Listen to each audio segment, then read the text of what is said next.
She had the right skin.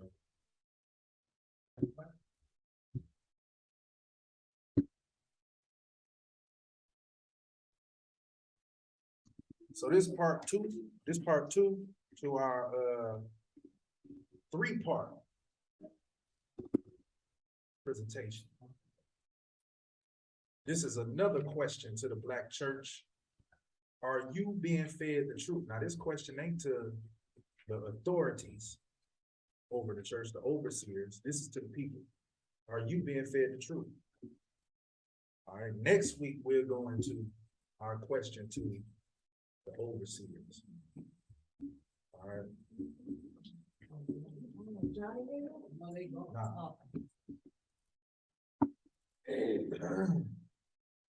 So yeah, this is a question directly, or a directed question. All right.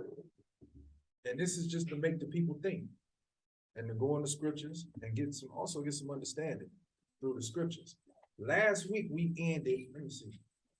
Last week we ended like we proved how the Black church was established. Last week we did that. This is a two-part presentation series. In part one, we finished by showing the establishment of the Black church under the authority of Christ through Peter and the disciples who were called Niger, which in Greek means black, by the Greeks and Romans in the church at Antioch. All right, so today we'll start by breaking down the true understanding, because we went into it. We went into servants obey your masters. We went into that partly. We really didn't explain it. So we went into it partly last Sabbath, but this Sabbath, we're going to go into it. All right, servants obey your masters. And we starting at Leviticus, the 25th chapter and the first verse. Leviticus 25:1. We got to start from the beginning first, so that we can understand what was being spoken in the New Testament. So this is why we're going to the law, Leviticus 25. Leviticus chapter 25, verse 1. And the Most High spake unto Moses in the Mount Sinai, saying, Speak unto the children of Israel, and say unto them, when ye come into the land which I gave you, then shall the land keep a Sabbath unto the Lord. 6 years thou shalt now thy field. So thou shalt sow. Thou shalt sow thy field. In 6 years thou shalt prune thy vineyard, and gather in the fruit thereof. But in the 7th year shall a Sabbath of rest unto the land, a Sabbath for the Most High. Thou shalt neither sow thy field, nor prune thy vineyard. That which groweth of a own accord of thy harvest, thou shalt not reap, neither gather the grapes of thy vine undressed. For it is a year of rest unto the land. So the land is supposed to rest every 7 years, a jubilee. A year of jubilee where we're supposed to allow the land to rest. That's law. That's law, and that ain't changed. Come on. 6. And the Sabbath of the land shall be meat for you, for thee, and for thy servant, and for thy maid, and for thy hired servant, and for the stranger that sojourneth with thee, and for thy cattle, and for thy beasts that are in thy land, shall all the increase of thereof be meat. And thou shalt number 7 Sabbaths. How many? 7 Sabbaths of years unto thee. Of years. So 7 Sabbaths of years. 7 times 7. 7 Sabbaths of years. Go ahead. 7 times 7 years, and the space of the 7 Sabbaths of years shall be unto the 49 years. So you get 49 years. 7 times 7. But go ahead. 9. Then shalt thou cause the trumpet of the Jubilee to sound on the 10th day of the 7th month. In the day of atonement shall ye make the trumpet sound throughout all your land. So that's the day of atonement. Go ahead. And ye shall hallow the 5th year. The what? No. The 50th. The 50th year. And proclaim liberty, liberty, freedom throughout all the land.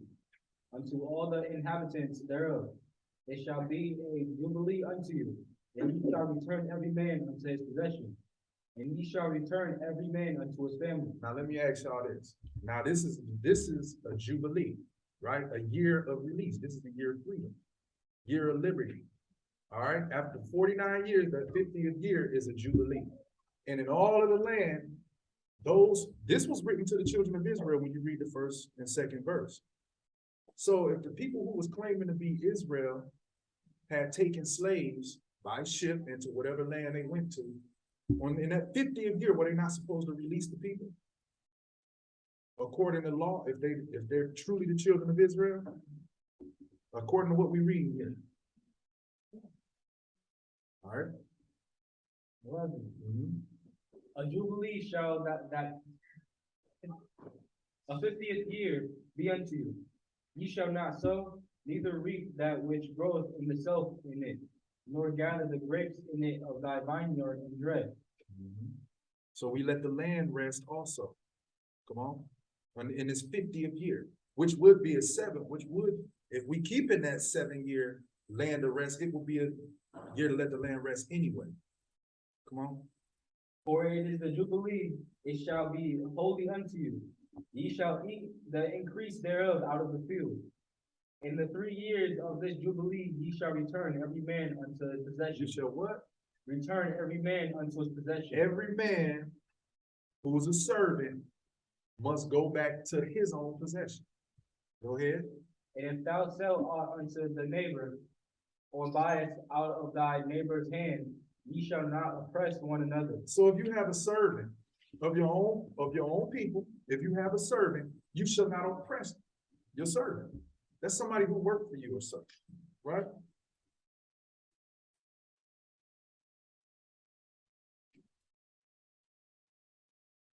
$15. According to the number of years after the jubilee, thou shalt buy of thy neighbor, and according unto the number of years of the fruit, he shall sell unto thee. So what's the jubilee? No. It ain't nowhere near 100 years. Huh? The 50th year would be a jubilee. The 50th. But you got jubilees of jubilee of years too, which would be 6 years, and that 7th year will be a jubilee. Come on. According to the multitude of years, thou shalt increase the price thereof, and according to the fewness of years, thou shalt diminish the price of it. For according to the number of the years, the fruit doth he sell unto thee. Ye shall not thereof oppress one another, but thou shalt fear thy God, for I am the Lord your God. You should not oppress one another. You see that? You should not oppress one another. This is law. So it's not against the law to have servants. These are hired servants. We just read it. It said hired servants up there. These are hired servants of your own people. But after the 6th year, when you go into the 7th year of a jubilee, these people got an option of whether they want to stay with you or whether they want to leave. It's up to them. Go ahead. Wherefore ye shall do my statutes, and keep my judgments, and do them, and ye shall dwell in the land in safety. And in the land shall yield her fruit, and ye shall eat your field and dwell therein in safety. And if ye shall say, what shall we eat the 7th year? No, we shall not sow nor gather in our increase. Then I will command my blessing upon you in the 6th year, and it shall bring forth fruits for 3 years. You see that? In the 6th year, if we actually keep it, we got to first find the right time. We got to first understand the calendar and find the right time. Once we find the right time, then we'll understand these jubilees. And on the 6th year of those jubilee, the Most High said he will bless the increase for 3 years. So we wouldn't even have to deal with the food of the land. We just let the land rest. We already have food in the storehouse. Go ahead. And ye shall sow the 8th year, and eat yet of old fruit until the 9th year. until her fruits come in, ye shall eat of the old store. The land shall not be sold forever, for the land is mine, for ye are strangers and sojourners with me. You see that? Listen to this part. The land shall not be sold, for the land it belongs to the Most High. Strangers and we strangers and sojourners. Go ahead. In all the land of your possession, ye shall grant a redemption for the land. Mhm. If thy brother be waxing poor and have sold away some of his possession, and if any of his kin come to redeem it, then shall redeem that which his brother sold. Now, do y'all know a redeemer, someone who can come and redeem you, has to be your king? Understand that, because we got a redeemer. We got a redeemer who said he no longer call us servants but brothers, which is Christ. Go ahead. Then let him count the years of the sale thereof, and restore the overplus unto the man to whom he sold it, that he may return unto his possession. But if he be not able to restore it to him, then that which is sold shall remain in the hand of him that hath bought it until the year of the Jubilee. And the Jubilee it shall go out, and he shall return unto his possession.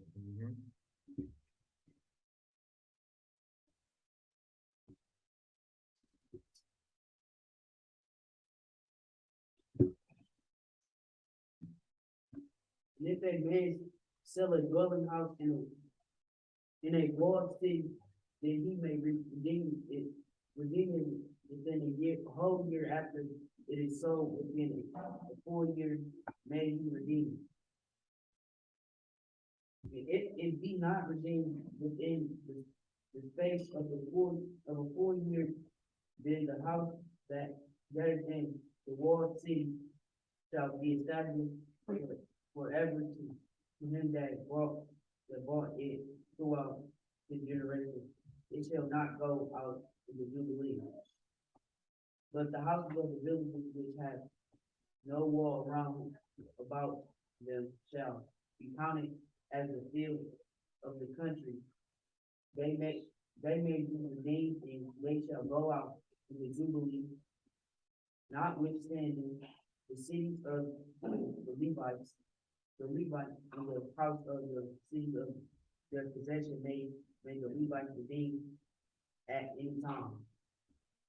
And if a man purchase the Levite, then the house that was Boss, sold. just jump down to 39. Go down to 39 verse. I know I'm throwing you off, but go ahead.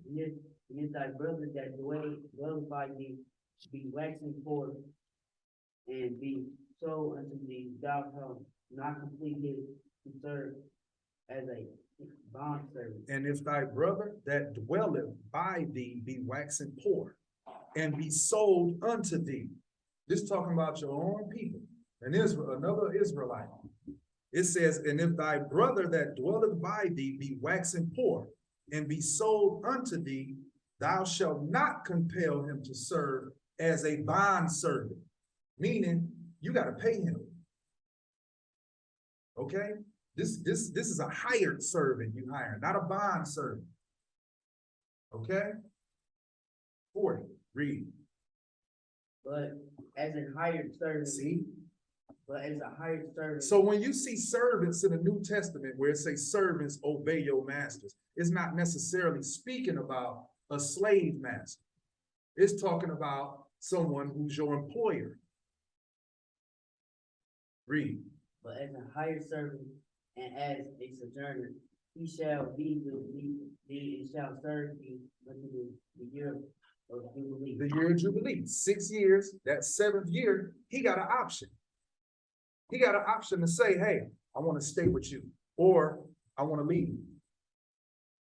It's up to him. You can't keep him. Go ahead. And then shall he depart from thee, both he and his children with him, and shall return unto his own family, and unto the possession of his father shall he return. See? For they are my servants which I bought for out of the land of Egypt. Hold up, read that. I want you to read that clearly. Read it. For they are my servants which I brought from forth out of the land of Egypt. They shall not be sold as bondmen. We are Israelites. The Most High brought us forth from the land of Egypt. We should not ever have been slaves. We was never supposed to be bondmen. Ever. We wasn't supposed to be. But go ahead. Well, who's next? So, come on. 43.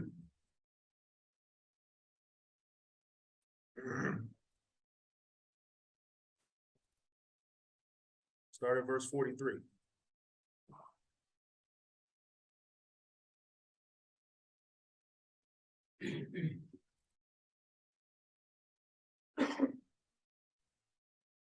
Verse 33. 43. 43. Thou shalt not rule over him with right Rigor. rigor, but shalt fear thy God. Rigor means to brutally rule over. You shouldn't do that.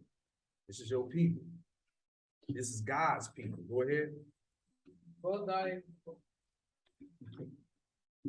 thy bondmen and thy bondmaids which thou shalt have shall be on the of the heathen and heathen that are round about you. You see that? So we're not supposed to have servants, bond servants of our own people. But the scriptures say the heathen that's round about us should be our bond servant. The heathen are what? The other nations. Yeah, if you ain't know that, there's laws, you can do that in scripture. And we're gonna show you that ain't never died. Still the same. Go ahead. Of them shall ye buy bondmen and bondmaids. Moreover, of the children of the strangers that do sojourn among you, of them shall ye buy, and of their families that are with you, which they begat in your land, and they shall be your possession. And they shall be your possession of other nations. Read. And ye shall take them as in inheritance. Inheritance for your children after you, to inherit them for a possession. They shall be your bondmen forever. See, ain't no law of jubilees. Ain't no law of jubilees dealing with the other nation. And we're gonna show you why. This law was written for a reason. We're gonna show you why. Go ahead. But over your brethren, the children of Israel, ye shall not rule over one another with rigor. And if a sojourner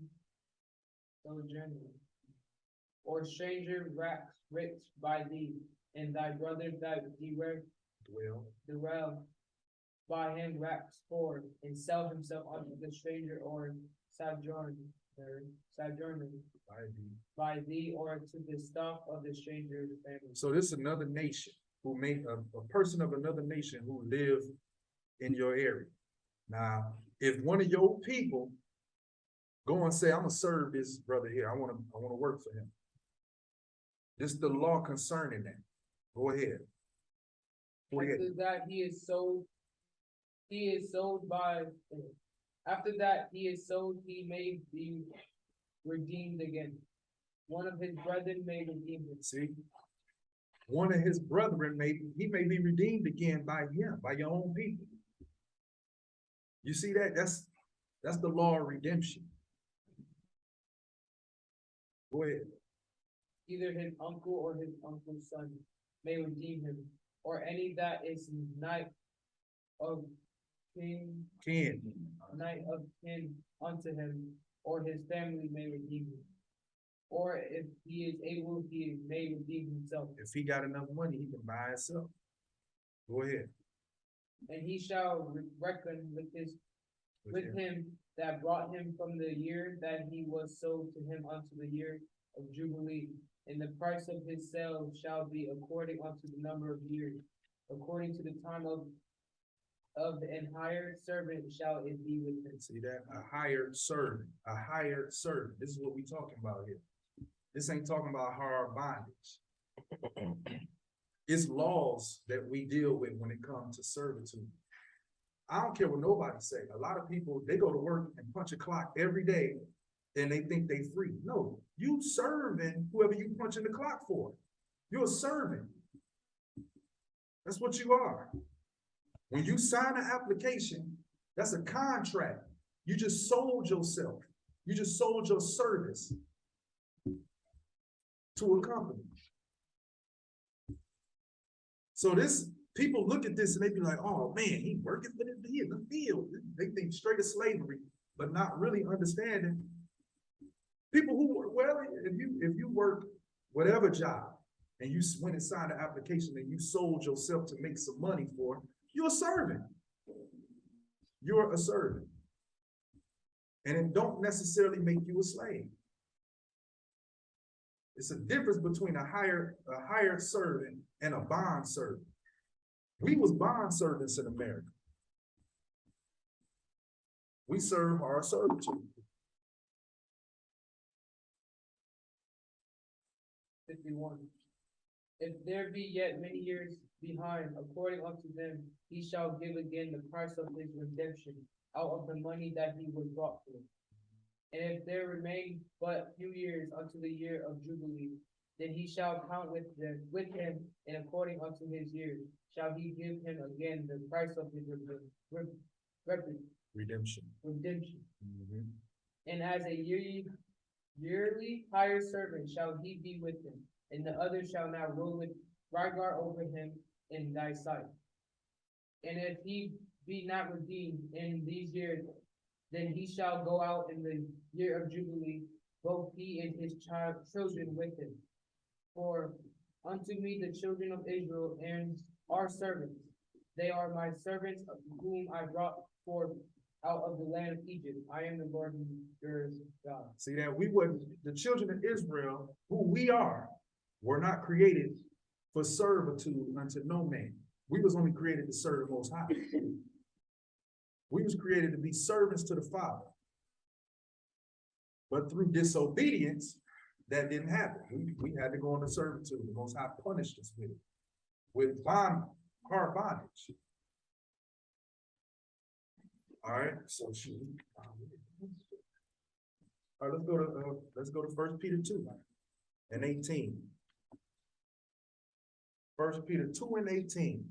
And now we go in here because we halfway explained it last week or the week before last. But we go in here now because a lot of people is saying, and I hear it all the time, that's a white man's book. I don't want to deal with that. Because of where it says servants obey your master. They'll take that and say slaves. See right there, say slaves obey your master. Explain that. And then when you go in and you watch Roots, 12 Years a Slave, all of these slave movies, they'll be sitting there reading to the slaves, slaves obey your masters. On every movie, and they ain't doing nothing but reprogramming the slaves with movies. They'll put it on a movie and then say, see that? You watching the movie, you like, see that? See, they took the Bible and slaves obey your masters right there. And no pastors can explain servants obey your masters.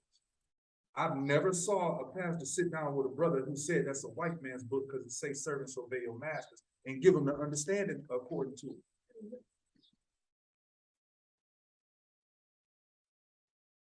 So that's why we go in here. Now we have 1 Peter 2 and 18. Because this is where they go.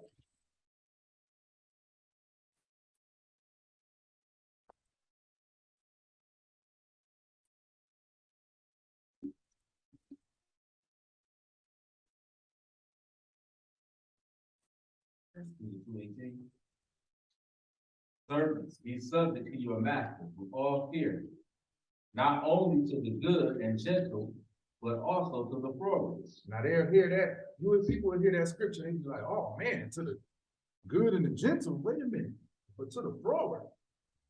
So I gotta be subject to this dude beating my back. They instantly go there with it without understanding the law. concerning servitude.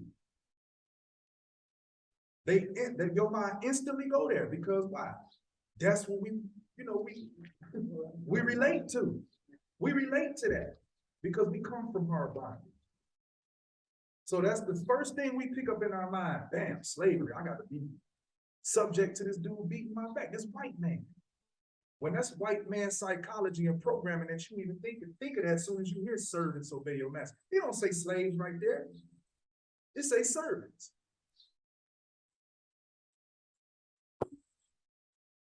19. For this is thankworthy. If a man were conscious toward the Most High and do agree, suffering wrongfully. For what glory is it, if when you be buffeted for your faults, ye shall take it patiently?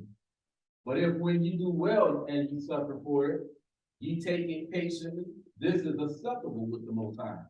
Right, because it'll be situations on the job where you gotta be patient. It's situations where you gotta be patient. You gotta be like, you know what? I'm gonna just chill today.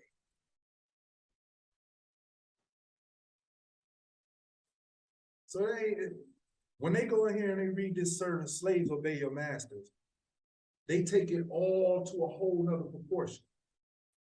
But let's go to Exodus 21:16, and let's get the judgment on what happened to us. Let's Exodus 21:16. Let's go there and find out the judgment for what happened to us. Exodus 21:16.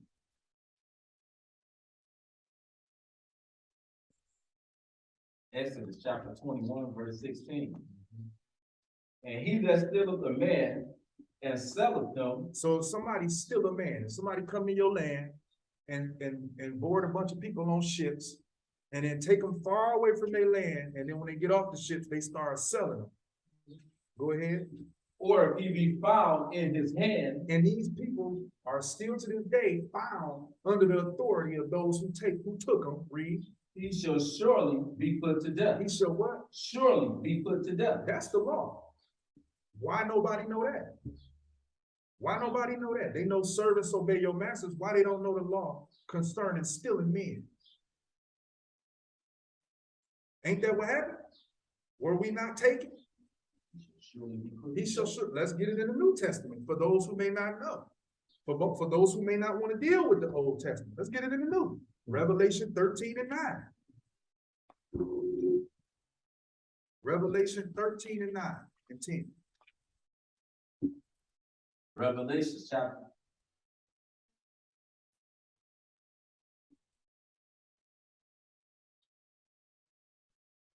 Revelation chapter 13, verse 9. If any man have an ear, let him hear. So if anybody got an ear for understanding, they want to hear, they want to understand, listen to this. He that leadeth into captivity. So he that lead a people into captivity shall go into captivity. Shall go into captivity because the Most High is just. Go ahead. He that killeth with the sword must be killed with the sword. No, they don't be killed. Must be killed. No, they might be. Must be killed. They must be killed with the sword because the Most High is just. He's a just God. You reap what you sow. You reap what you sow. So you think God gonna punish his people, put his people in captivity, hard bondage, and all the rape and debauchery that was done to, with all the rape and debauchery that was done to his people, you think he's gonna let that go? You reap what you sow. You reap what you sow. And read the next verse. Well, here is the patience and faith of the saints. Here's the what? The patience. That means the saints are waiting for this. This is the patience. This is what the saints is waiting for. Justice. God's people is waiting for justice. Servants obey your masters it's not what they telling us. It's not what they tell us. All right. I just wanted to clear that up because last week we spoke on it, but we really didn't go into it. or, yeah, the week before last. I just wanted to go into that and because we didn't go into it. Now, and we could go even further. We can go into Isaiah 14. But matter of fact, let's go there real quick. Isaiah 14:1. Isaiah 14:1. Let's get a future prophecy. Yeah. Isaiah chapter 14, verse 1. For the Most High will have mercy on Jacob and will yet choose Israel So the Most High still gonna choose people.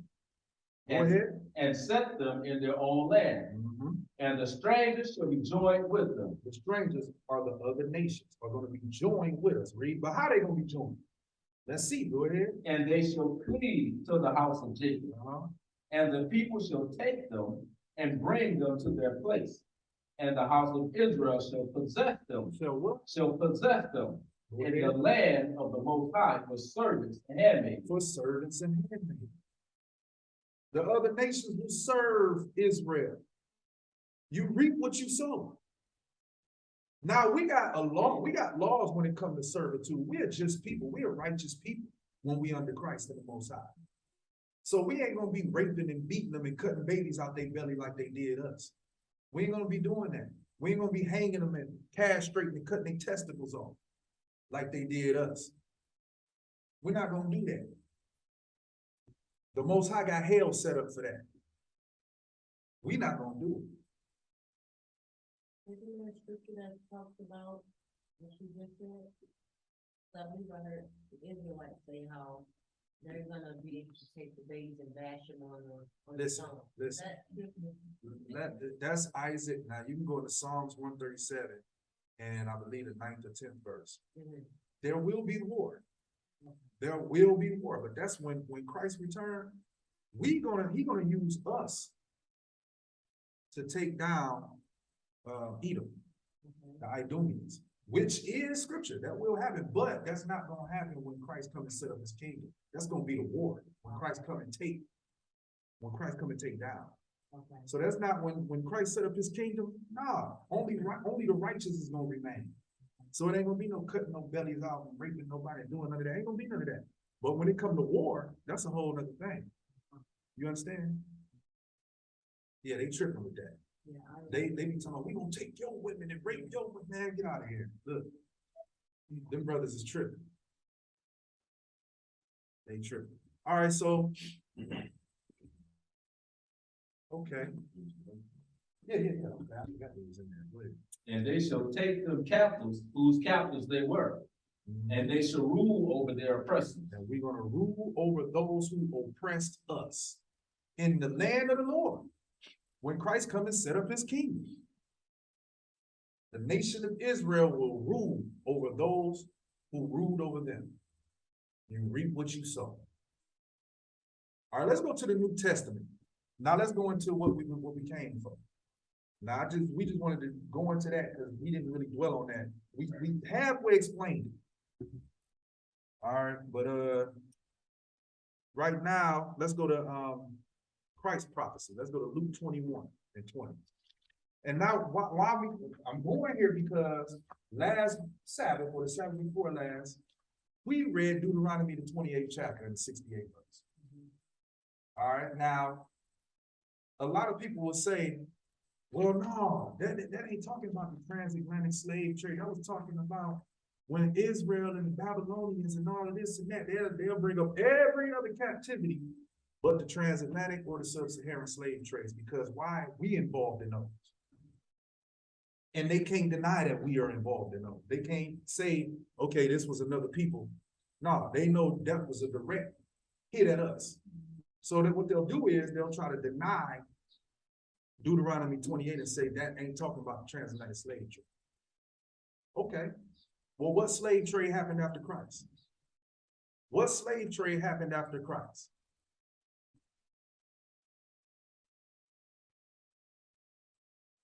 Anybody know of a slave trade that happened of biblical proportion that happened after Christ? Because Christ prophesied a slave trade. And let's read it. Luke 21:20. Let's read it. Luke 21:20. Luke chapter 21, verse 20. And when ye shall see Jerusalem compassed with armies, then know that the desolation thereof is nigh. And that's the abomination of that make him desolate, that Daniel prophesied. That means, hey, Israel is gonna lose her children. Meaning the land, the nation of the land of Israel, the people was gonna be taken from that land and scattered. The final blow, the final scattering. Come on. Then let them which are in Judea flee to the mountains, and let them which are in the midst of it depart out, and let not them that are in the country enter thereinto. So Christ was telling us to get out the way. When we see Jerusalem compassed with armies, you better roll out. Because it ain't nothing you can do, because the Most High is bringing vengeance against you. So if you want to be preserved, leave. Same thing he telling us in America. Come out of her, my people. That you be not partakers of her plagues. Same thing he telling us today. But how many gonna take heed? How many gonna take heed? You know how many of our people died in the fall of Jerusalem? Hard-headed. Christ said, when he was at the temple, he said, you see these stones? Ain't no stone gonna be left upon another. And then you got false prophets talking about, hey, run on, let's get on top of the temple. The Most High gonna protect us. And Christ already told you what was gonna happen. You got brothers over there talking about some, man, I'm just gonna wait on for brother to tell me when it's time to move. Okay, well, you wait. You wait. That's on you. That's on you. It's the same spirit. Our people don't change. Come on. Verse 22. For these be the days of vengeance, that all things which are written may be fulfilled. All things which are written may be fulfilled. We went into Deuteronomy 28 and 68. Deuteronomy 28 and 68 says we're going into bondage on slave ships. Now let's see what Christ's finna say. Come on. But woe unto them that are with child, and to them that give suck in those days, for there shall be great distress in the land, and wrath upon this people. Upon this people. Upon this people, meaning a certain people. Everybody ain't gonna deal with this. This is not something aimed at all nations. Come on. And they shall fall by the edge of the sword, and shall be led away captive into all nations. Into what nation? Into all nations. You see that? That's unique. That didn't happen to nobody else. No other nation of people went into all nations through captivity. When the slave trade happened, them slave ships touched every soil on earth. Maybe except for Antarctica, but ain't no soil up there no way. You know?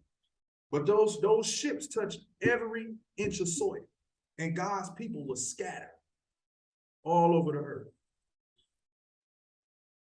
All nations was complicit.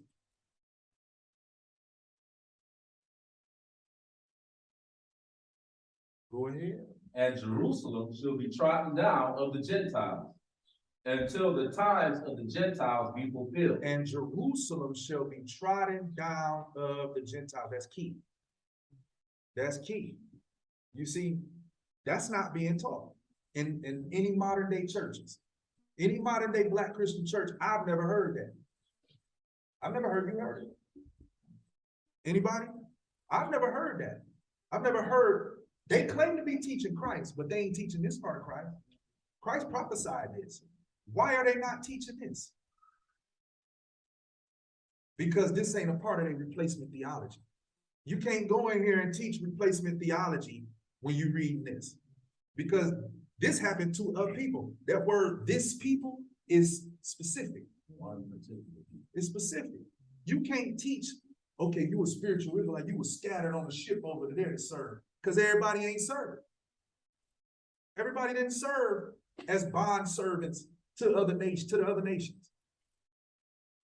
It don't matter where you go on this earth, you're gonna run into our people. Everywhere. And we all in the same case. We in the same case everywhere you go. In the ghetto, in the hood, in the worst of the places. Was we done? Yeah, we done with that. Let's go to Ezekiel 36 real quick. Yeah, this ain't got nothing to do with this ain't got nothing to do with what we doing. It do a little bit, but we don't. But yeah, Ezekiel 36:5. Ezekiel 36:5. Because Jerusalem shall be trodden down of the Gentiles, right? Ezekiel 36, verse 5. Therefore, thus said the Most High God, surely in the fire of my jealousy have I spoken against the residue of the heathen, and against all Idumea. All Idumea. He said, say that again, read that again. Therefore, thus says the Most High God, surely in the fire of my jealousy have I spoken against the residue of the heathen. Now the residue is the remnant of the heathen. You got a remnant of the heathen. Go ahead, let's get it. And against all Idumea. And against all Idumea, go ahead. Which have appointed my land into their possession. They have what? Appointed my land into their possession. Go ahead. With the joy of all their heart. With despiteful minds to cast it out for a prey. Prophesy therefore concerning the land of Israel, and say unto the mountains, and to the hills, to the rivers, and to the valleys, thus saith the Most High God, behold, I have spoken in my jealousy and in my fury, because ye have borne the shame of the heathen. Therefore thus saith the Most High God, I have lifted up my hand, surely the heathen that are about you, they shall bear their shame. They shall bear their shame. Now, let's get that word Idumea, because the Most High hot for them. He hot for them. He said against all, he said the residue of the heathen, some of the remnant of the heathen I'm gonna deal with, the other races, the other nations. But all Idumea, I got a problem with. So here's Idumea from the Hebrew. Edom. H123. Edom.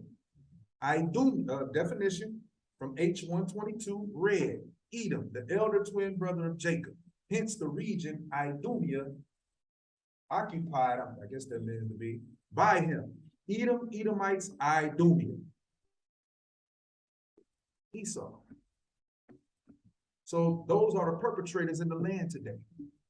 Those are the ones that took God's land into their possessions. Jerusalem is trodden down of Esau until the time of Esau be fulfilled. Remember, Esau is the end of the world. Jacob is the beginning of it that follows. Esau in the land. I ain't even got this, but let's read this, the 35th. The 35th chapter, at the 3rd verse. Yeah. Ezekiel chapter 35, verse 3. And say unto it, thus saith the Most High God, behold, O Mount Seir, I am against thee. Now Mount Seir is where Esau was living. That was his land. He wasn't blessed with any land. So he had to go up into the mountains. Come on.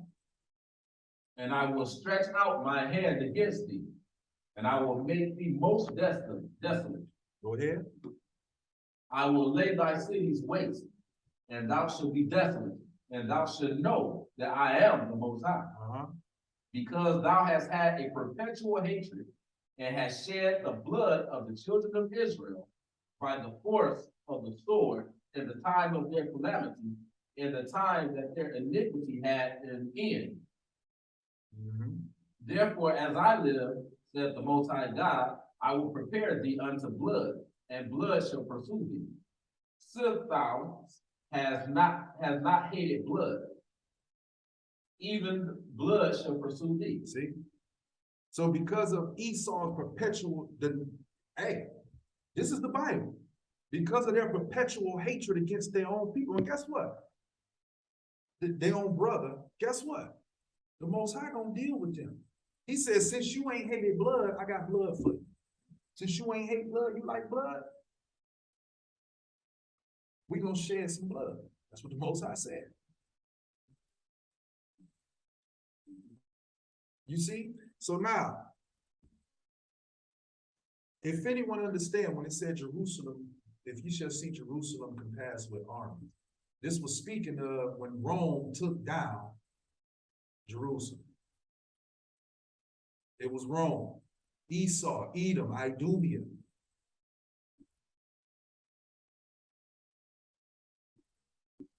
All right. Now I wouldn't even read that.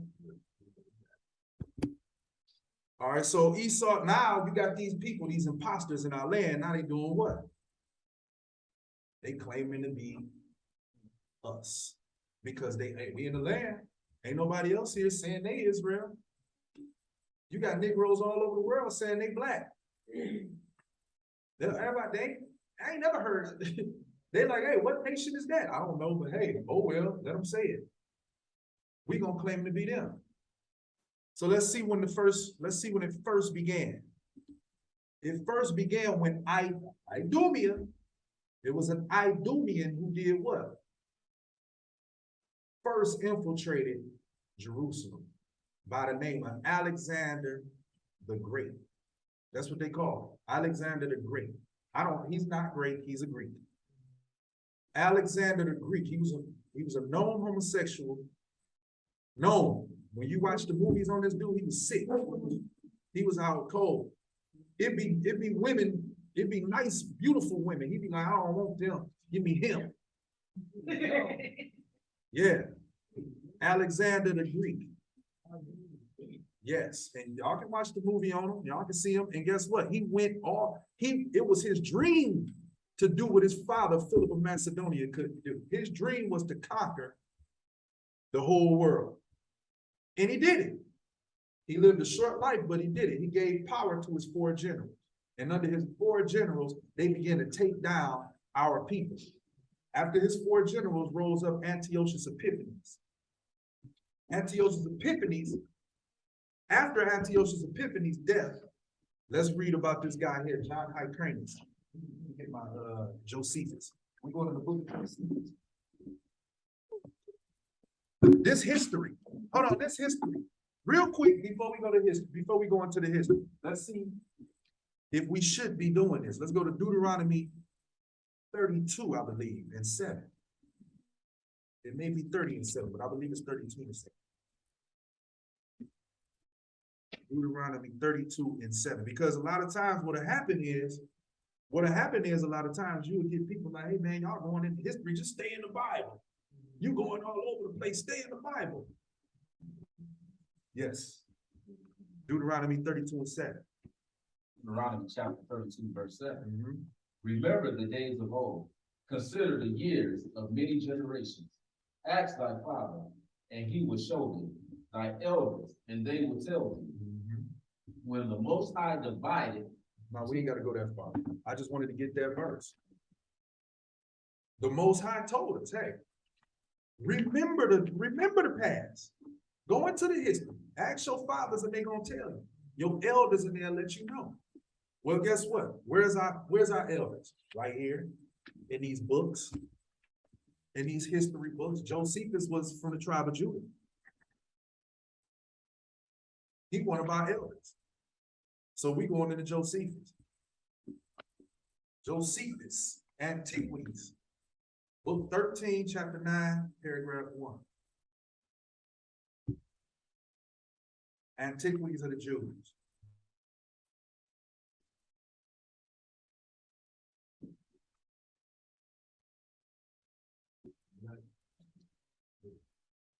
We go into the conversion.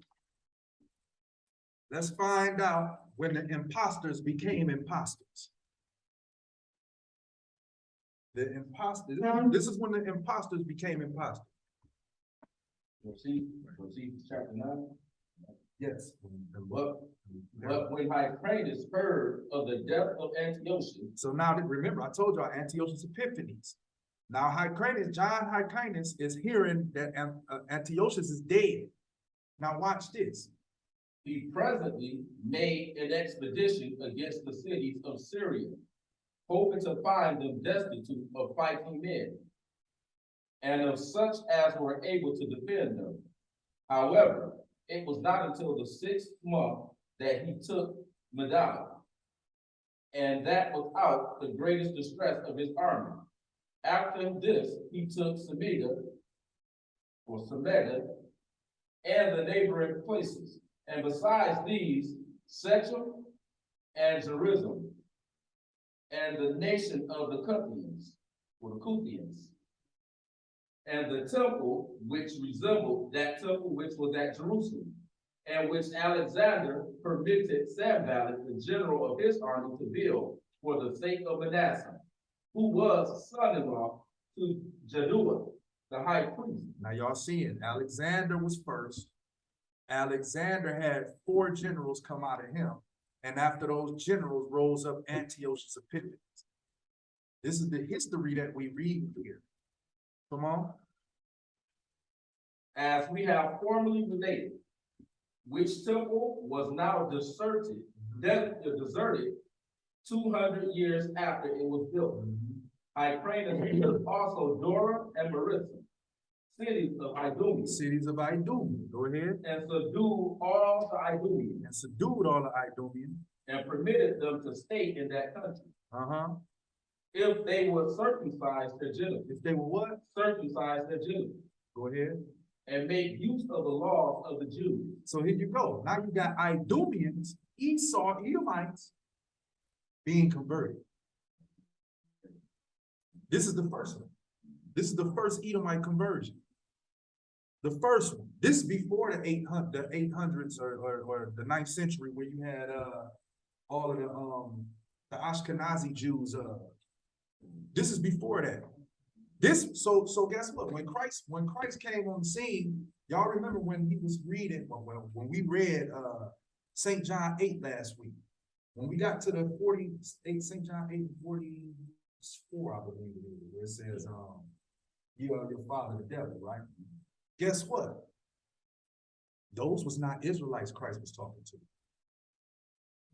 Those were converts. That's why they said, Abraham is our father. We have Abraham as our father. We never served anybody. Israelites served. They didn't. But guess what? They did have Abraham as their father because they eat him. They Esau.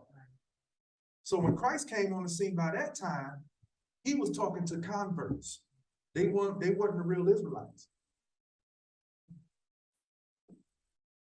All right, go ahead. And they were so desirous of living in the country of their forefathers that They was what? so desirous of living in the country of their forefathers. See, they wanted to live in Isaac's land. Because guess what? They felt like their father was supposed to get the blessing that Jacob got. They feel cheated. So they were so desirous to live in the land of their fathers, come on, that they submitted to the use of the circumcision and of the rest of the Jewish ways of living. At which time, therefore, this befell them, and they were hereafter no other than Jews. See that? Jewish. These are the first Jewish people. These are the first Jewish people. These are the imposters that's trotting down our land as we speak. This is where they are. That's why they don't want us to go in the Old Testament and start bringing up these prophecies and going into where the Most High tell us to, hey, go into the history, find out the past. They don't want us to hold on to the past. They say, hey, get over that. Hey, spill, get it along. Because they don't want us to dig up nothing. Because they hold our wallet. They hold everything that belongs to us. We done with that? Yeah, we done with that. So now let's go to Revelation 2 and 9. Revelation 2 and 9. And this is for, I don't know who in here, but when we get this uploaded, let's try to spread this out and send this to some pastors, and to some people who deal with, in the Christian church. You know what I'm saying? So they can get this history with the biblical prophecies and stuff like that, so they can get some understanding. Because that's who it's directed to. Because we can, if we just read these scriptures, majority of us pretty much already know this, I believe. So it'll be for nothing if we don't get it out. All right, so now we go into Revelation 2 and 9. Revelation chapter 2 and verse 9. I know thy works and tribulation and poverty, but thou art rich. And I know the blasphemy of them which say they are Jews and are not. See? So this is Christ speaking. This is Christ speaking to John the Revelator. Christ told him, he said, look, I know your works, tribulation and poverty, speaking to his people. Then he said, I also know the blasphemy, the lies of them which say they are Jews and are not, but what? But are the synagogue of Satan. But these people worship in synagogues and they worship in Satan. They worship in synagogues. They pray to Satan.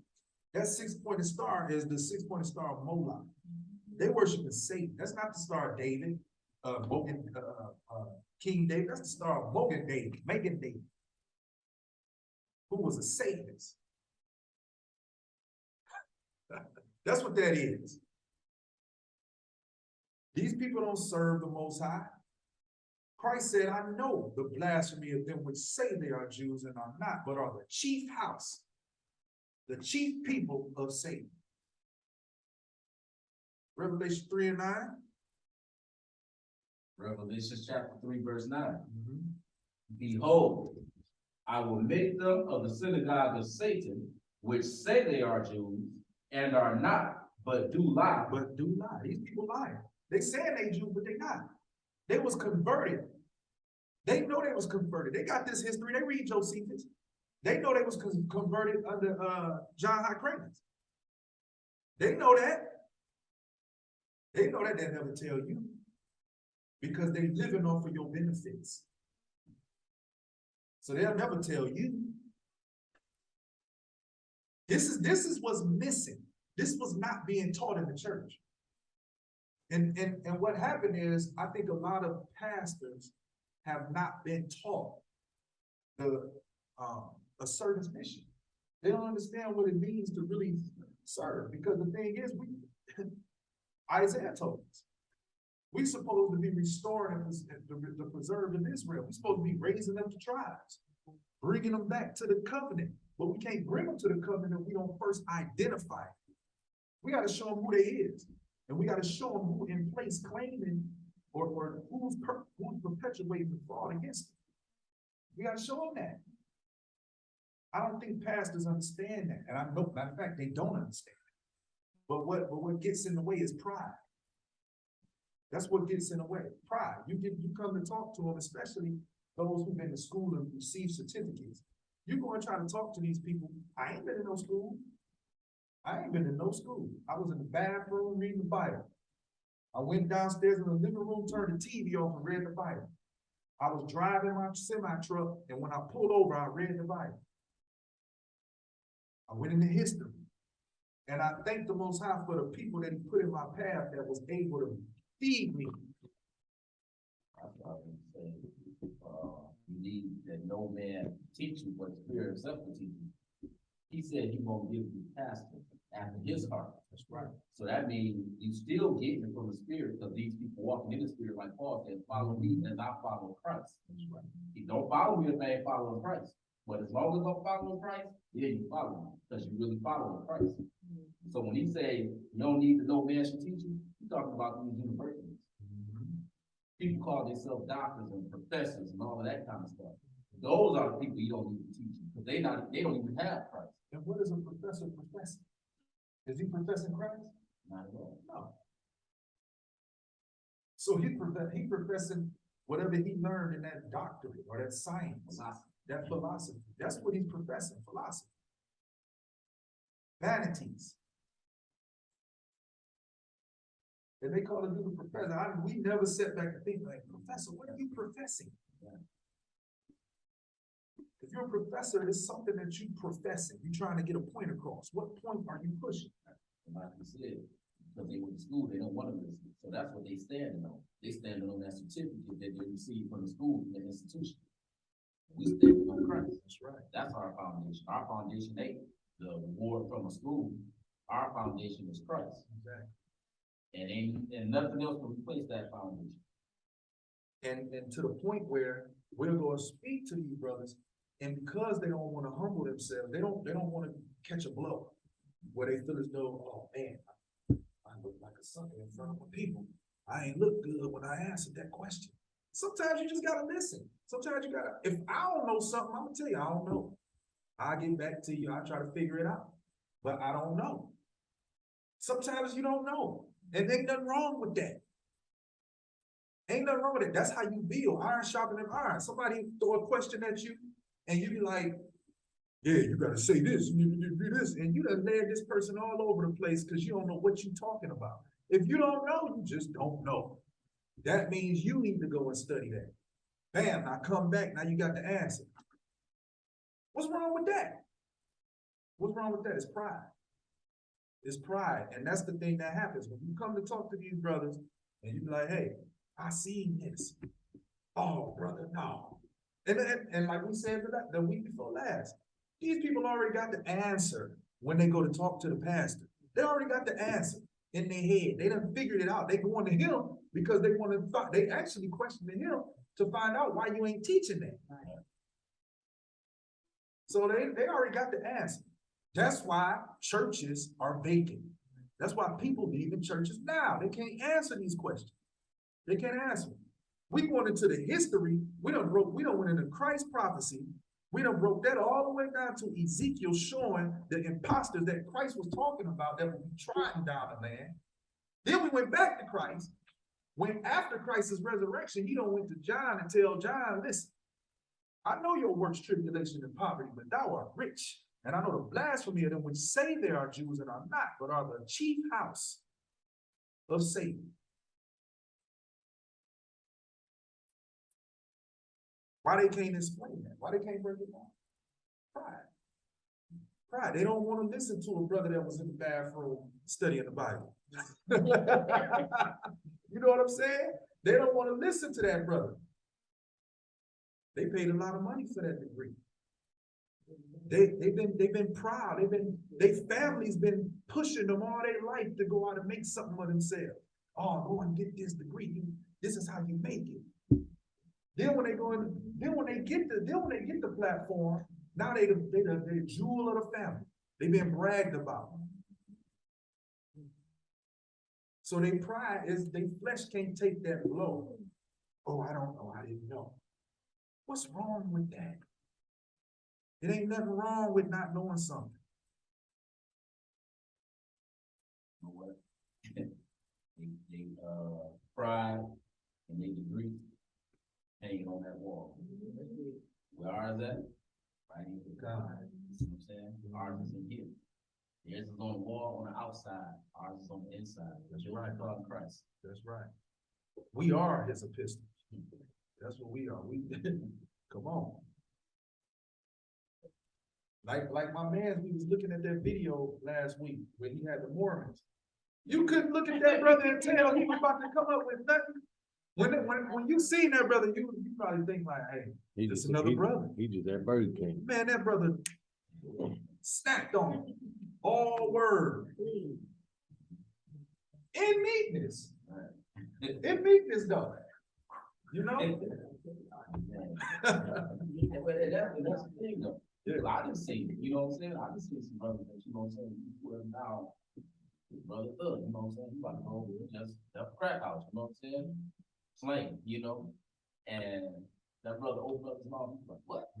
Yeah, so you really can't judge him with that stuff. Exactly. And that's the thing, we're not out here, we're not trying to look like, oh, we look different from them, you know what I'm saying? We're gonna already look different in the spirit anyway.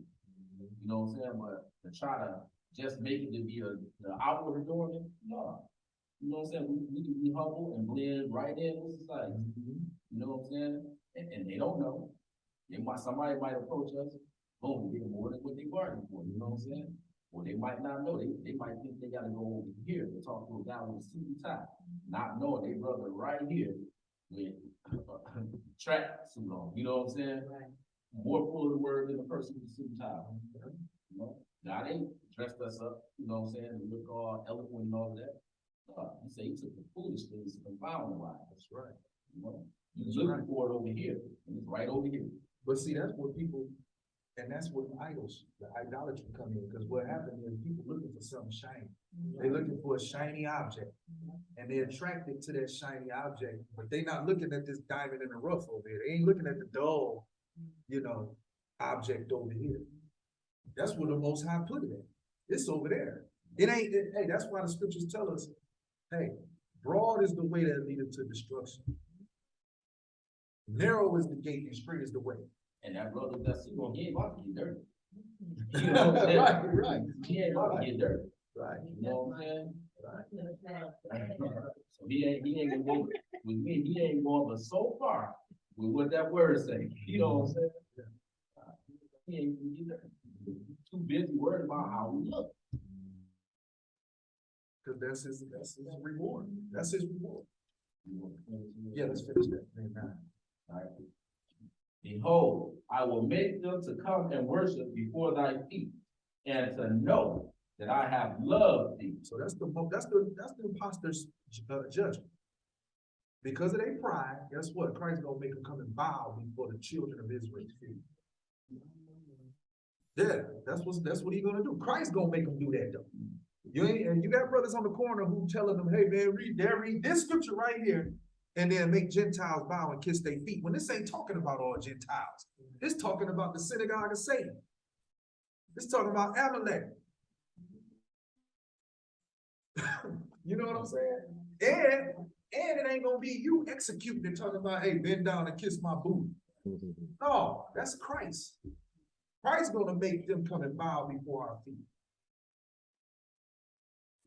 That's Christ. Yeah, they're not the righteousness of God. You know what I'm saying? They're trying to take it upon themselves. But see, that's that pride on their side. That's them trying to be shining and showing something that they something. They ain't nothing. They ain't nothing. And guess what? As humble as a Gentile, if somebody come and bow and kiss your foot, Right. and guess what? You thinking you keeping the law and you gonna make it into the kingdom, bro, you missed the mark. You missed the mark because you ain't no love in that. And guess what? You're gonna see these people in the line going into the kingdom, and your behind gonna be going to where it's hot. What did I do? You had your reward.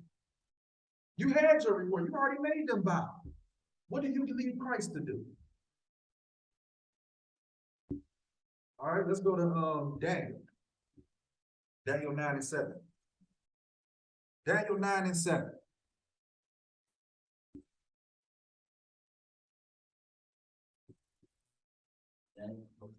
Daniel 9 and 7. Daniel chapter 9, verse 7. All right, now we going here. Yeah, Daniel 9 and 7. A nation suffering amnesia, confusion of face. Come on. Daniel 9 and 7. O Lord, righteousness belongeth unto thee, but unto us confusion of faces. But unto us confusion of faces. Y'all see Cat Williams? Look at it. Unto us confusion of faces. As at this day, Mm-hmm. to the men of Judah and to the inhabitants of Jerusalem, So to the men of Judah and into the inhabitants of Jerusalem, and unto all Israel. and to all our nation. We dealing with confusion of face. We confused. We don't know who we are. Because of the scattering, because of the imposters, because all of these things compiled on top of each other, the curse. We dealing with confusion of face. Come on. That are near and that are far off. All Israel. Though all countries whither thou hast driven, through all countries whither thou hast driven them, because of their trespass that they have trespassed against thee. Now, Christ said what? Just so you'll understand what we're reading here in Daniel is a future prophecy after Christ, or after Christ. Christ said that we would fall by the edge of the sword and be led away captive into all nations. That didn't happen before Christ. That didn't happen before Christ. We were scattered some, but we wasn't led into all nations until after Christ. So what we reading right here in Daniel, and I'm reading this just to show to those who may be in the church, the Old Testament, Christ was telling you what was going on in the past, in the Old Testament. He was telling you, he was reiterating what the prophets was already saying. He was reiterating. Ooh, 8. Yeah. Verse 8. O Lord, to us belongeth confusion our face, to our kings, to our princes, and to our fathers, because we have sinned against thee. To the Lord, to the Most High our God, belongeth mercy and forgiveness, though we have rebelled against him. Neither have we obeyed the voice of the Most High our God, to walk in his laws, which he set before us by his servants, the prophets. Yea, all Israel have transgressed thy law, even by departing, that they might not obey thy voice. Therefore the curse is poured upon us, and the oath that is written in the law of Moses, the servant of the Most High, because we have sinned against him. Now, what oath was written in the law of Moses? You got 5 books of Moses, right?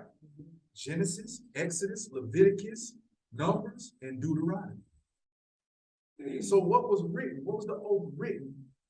If we would sin against the Most High, he said, hey, this must come, this will come to pass. We was led away captive.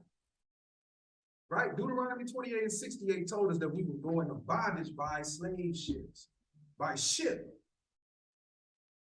This is the oath. That's the oath that was written in the law of Moses that Daniel is talking about. The desolation, us being scattered throughout all the earth. 12. Verse 12. And he hath confirmed his words, which he spake against us, and against our judges that judged us, by bringing upon us a great evil. For under the whole heaven have not been done as have been done upon Jerusalem. Under the whole heaven, no other people have dealt with any harsher judgment by the Most High than his people. That's what the Bible says. That's what the Bible says. The Holocaust what? The Holocaust what? Where can I read the Holocaust in the Bible? First off, the word Holocaust in Hebrew means burnt sacrifice. A burnt sacrifice to who? And why? And for what? That sacrifice, that was a burnt public sacrifice to do what? To gain a land. To gain the land, to take a land for possession, knowing that the people was gone. The people that belonged there were vacated.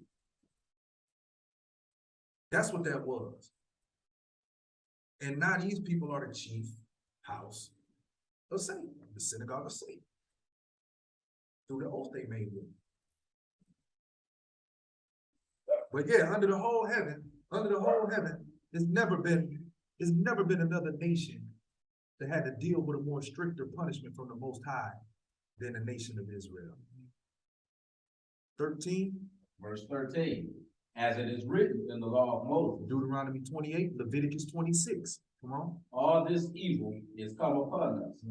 Yet made we not our prayer before the Most High our God, that we might turn from our iniquities and understand thy truth. And we didn't even come back to the Father. All right. Let's go to Jeremiah 17, 4 and 5.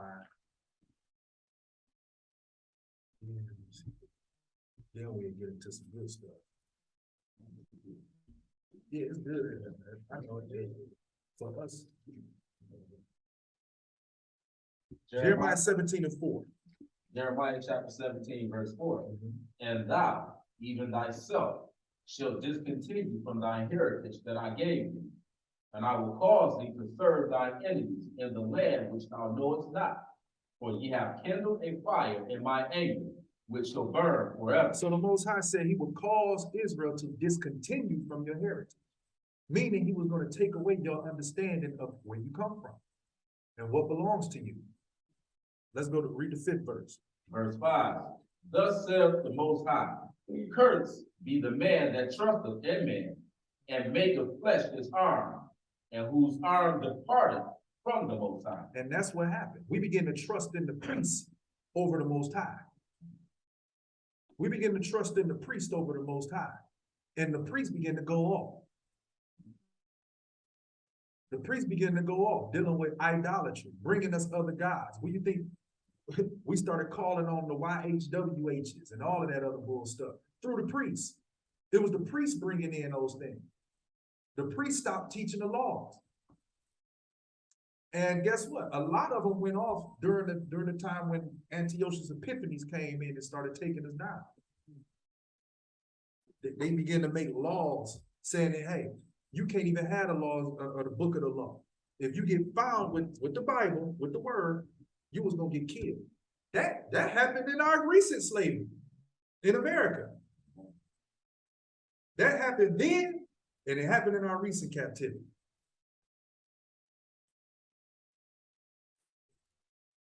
All right. We read that? We read 5? Yeah. So we will serve our enemies in the land that we know not. All right, let's go. Okay, we dealing with imposters, and they was able to get a leg up on us. Now we understand this. Let's go to Psalms 83, 1 through 5. Psalms 83, 1 through 5, and then we jump to the 12th verse from the 5th. Yeah. Yep. Psalms 83, verse 1. And we going here once again. Once again, we going here with hopes and prayers that we can reach some people who may be dealing, in the Christian church, and who may not be getting fed what they need to totally serve Christ. All right, we here to restore the lost sheep of the house of Israel. That's what we're here to do. We're giving you back your heritage. Do you want it? That's the question. Do you want it? We're here to give back your inheritance through what the Most High blessed us to understand. And through you being raised up and walking in Christ, you become a light to the nations. You become a walking, talking billboard for Christ. All right, Psalms 83 and 1. Psalms 83 and 1. Keep not thy silence, O God. Hold not thy peace, and be not still, O God. For lo, thine enemies make a tumult, and they that hate thee have lifted up the head. They have taken crafty counsel against thy people. So these people, God's enemies, the enemies of God, they have taken crafty counsel against God's people. They have secret meetings where we not invited. And they're discussing policy concerning what they're going to do with the slaves. Come on. And consulting against thy hidden ones. Mm-hmm. They have said, come, and let us cut them off from being a nation. Let us do what? Cut them off from being a nation. So through us falling and going into captivity, these people would look to cut us off from our heritage, cut us off from being a nation. That what? That the name of Israel may be no more in remembrance. We begin to call ourselves Black, Afro-Americans, African-Americans. We will begin to call ourselves all sorts of bywords that you can't find nowhere that identifies a nation. If I tell you I'm Black, what language comes with that? What language comes with people who say they're Black? A variety of languages, right? a variety of languages, because you got black people all over the earth. So you got a variety of language, and that's through pop. So, okay, now, if I tell you I'm black, who was my forefathers? Where do I come from? What's my inheritance? What land belongs to me? What did my people used to eat? How did we dress? Because I can look at the Japanese and they can wear their tribal custom wear. They have clothes that they wear that pertains to them. When you see it, you say, that's Japanese. What about us? We need that Gucci and Louis Vuitton. And you know, that's a shame, because now we putting on somebody's name, another nation. Same ones, the slaves in the first place. Exactly. Empire. Exactly. So what belongs to us? They said, come and let us cut them off from being a nation, that the name of Israel may be no more in remembrance. For they have consulted together with one consent. They have consulted together with one consent. Can you say United Nations? League of Nations before then, if you don't understand what I'm talking about. Can you say the United Nations? Huh? Can you say the EU, the European Union? These are the people who consented together with one consent and did what? And they are confederate against thee. They confederate against us. They love that, and that's why you got them people in the South with the Confederate flag in America. They are confederate against us. They are in one mind to make the Negroes or the nation of Israel throughout the whole earth have amnesia as to what belongs to us, as to who we are. Read the 12th verse. Who said, let us take to ourselves the houses of the Most High in possession. Know ye not that ye are the temple of the Most High? Let us take to ourselves the houses of God in our possessions, his people.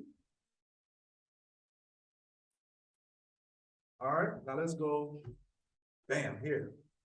Look at this Willie Lynch. The Willie Lynch syndrome installed into God's chosen people. I'm gonna need you to read this here. It's going from left to right. Yeah, you know what All right. William Lynch, The Untold Story, 1712. In my bag here, I have. Now, hold on. We go in here. Let me explain it before you go into it. We go in here. Why? Because we read a scripture in Psalms 83 that said, let us cut them off from being a nation, that the name of Israel may be no more in remembrance. So we're going into some history, okay, from a slave master who was from what you call that? The Indies, West Indies. He was from the West Indies, yeah. This guy, William Lynch, he was a slaver in the West Indies. All right, now he was the architect of this psychological plan to destroy the slave or to take down the slaves and keep them slaves perpetually in America. All right, now he coming and he's teaching these people how to successfully make a slave, a perpetual slave. That's right. All right, now we can read it. Now we can read it. In my bag here, I have a foolproof method for controlling your black slaves. I guarantee every one of you that is installed correctly, it will control the slaves for at least 300 years. Now listen to that, that's key. If installed correctly, now this is letting you know that this is some psychological madness, witchcraft that they got going on here. Because they looking to install it into the psyche of the black slaves. And this will, if it's installed correctly, it will control the slaves for at least 300 years. Tell me that didn't happen. Tell me that didn't happen. Oh, that happened. When did Negroes begin to become conscious? We begin to become conscious and revolt during the civil rights times.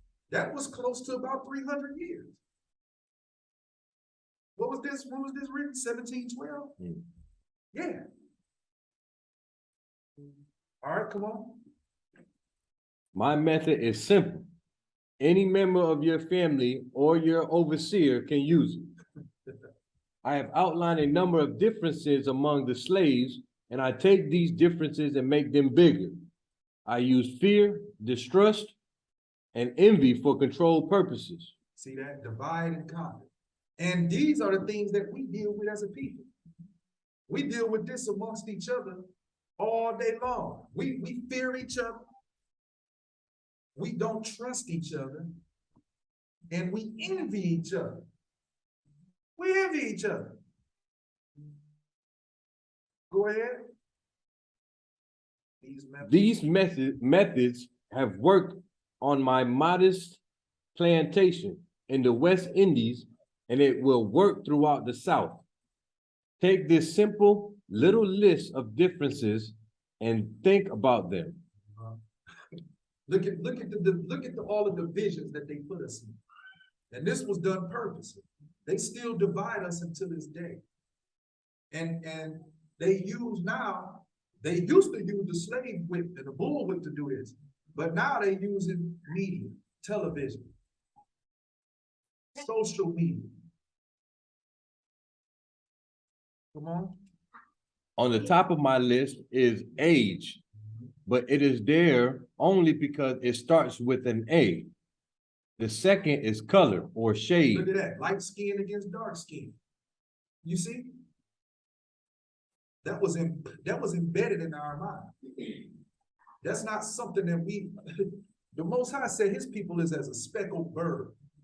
They're all shades of the spectrum. This is something that was installed into our psyche. Color and shade. There is intelligence, size, sex, size plantations, status on plantation, attitude of owners, whether the slaves live in the valley, on the hill, east, west, north, south, have fine hair, coarse hair, or is tall or short. See, this was installed. All that stuff still rings true in us to this day. To this day. We in the hood, you got a brother live, you got some people live across the main street. You got grass shit right here. You got some brothers on this side of grass shit and on that side of grass shit. And they beefing because they live across the sides of the street. And it's for people on the east side. Yeah. They ain't going nothing on the west side. They ain't going over there. On the Exactly. west side, they ain't going on the east side for nothing. Exactly.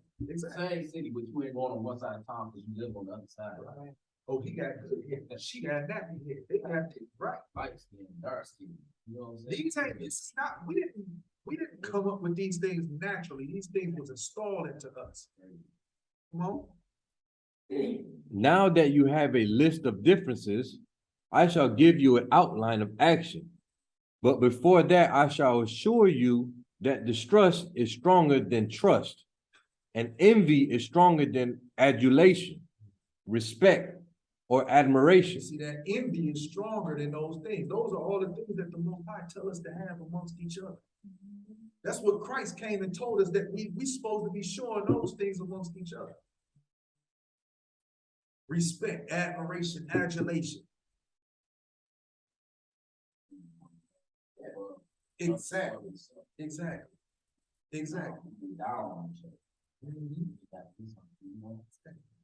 Them ain't no real change. You know what I'm saying? Just to the most pettiest degree. To the most pettiest degree. We operate that way. And this was installed in us. Read that red part. This is deep right here. The black slave, the black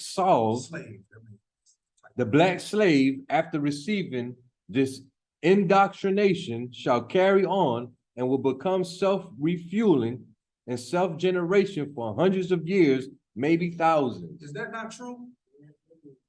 Now we just perpetuate this. We just keep it going. It was installed in us on the plantation. somewhere when we got, man, they did some sick psychological stuff on us, man.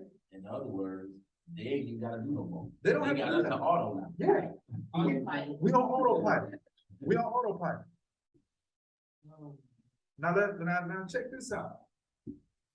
Check this out. Let's read this one. Don't forget, you must pitch the old black male versus the young black male and the young black male against the old black male. You must use the dark-skinned slaves versus the light-skinned slaves and the light-skinned slaves versus the dark-skinned slaves. Wait a minute. I thought we was all just black, dark, till we came over here and ran into the white folks. And America ran into the white folks. Then that's when we started changing color. No! We was always different shades of brown. Always. They just used that against us. Come on. You must use the female versus the male and the male versus the And that's what's female. going on right now. They put that all out in the public on social media right now. The male against the female. And notice it's at a time when you got so many people coming out saying, no, we need to be together. Yeah. People are actually coming out now saying, no, our women need to be under the men, they need to be together. And then, like you said, now you got what they doing, they publicize on social media, all of these different rifts and beefs between them and female. At a time when we got people that's like promoting, no, be together, stay together, come together.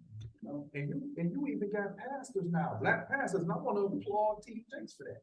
Because you got him even standing up and risking it all in front of his whole church, letting it be known, like, listen, sisters, you done got too strong. You done got too heady. It's time to dial that down. And I think we're gonna read in here, I don't know, we may or may not. There's some pages in here too that talk about that. How they actually picked the sisters over the man purposely. Purposely, this happened way back then. This ain't nothing new. Women will be stronger and more outgoing, and men be sitting back, being babies and everything. This is here. If y'all get a chance, Right. if you get a chance, read this whole Willie Lynch letter. It ain't long. And you can actually see it happening in our time, real time. All right, so where we at now? It said you must use the female slave.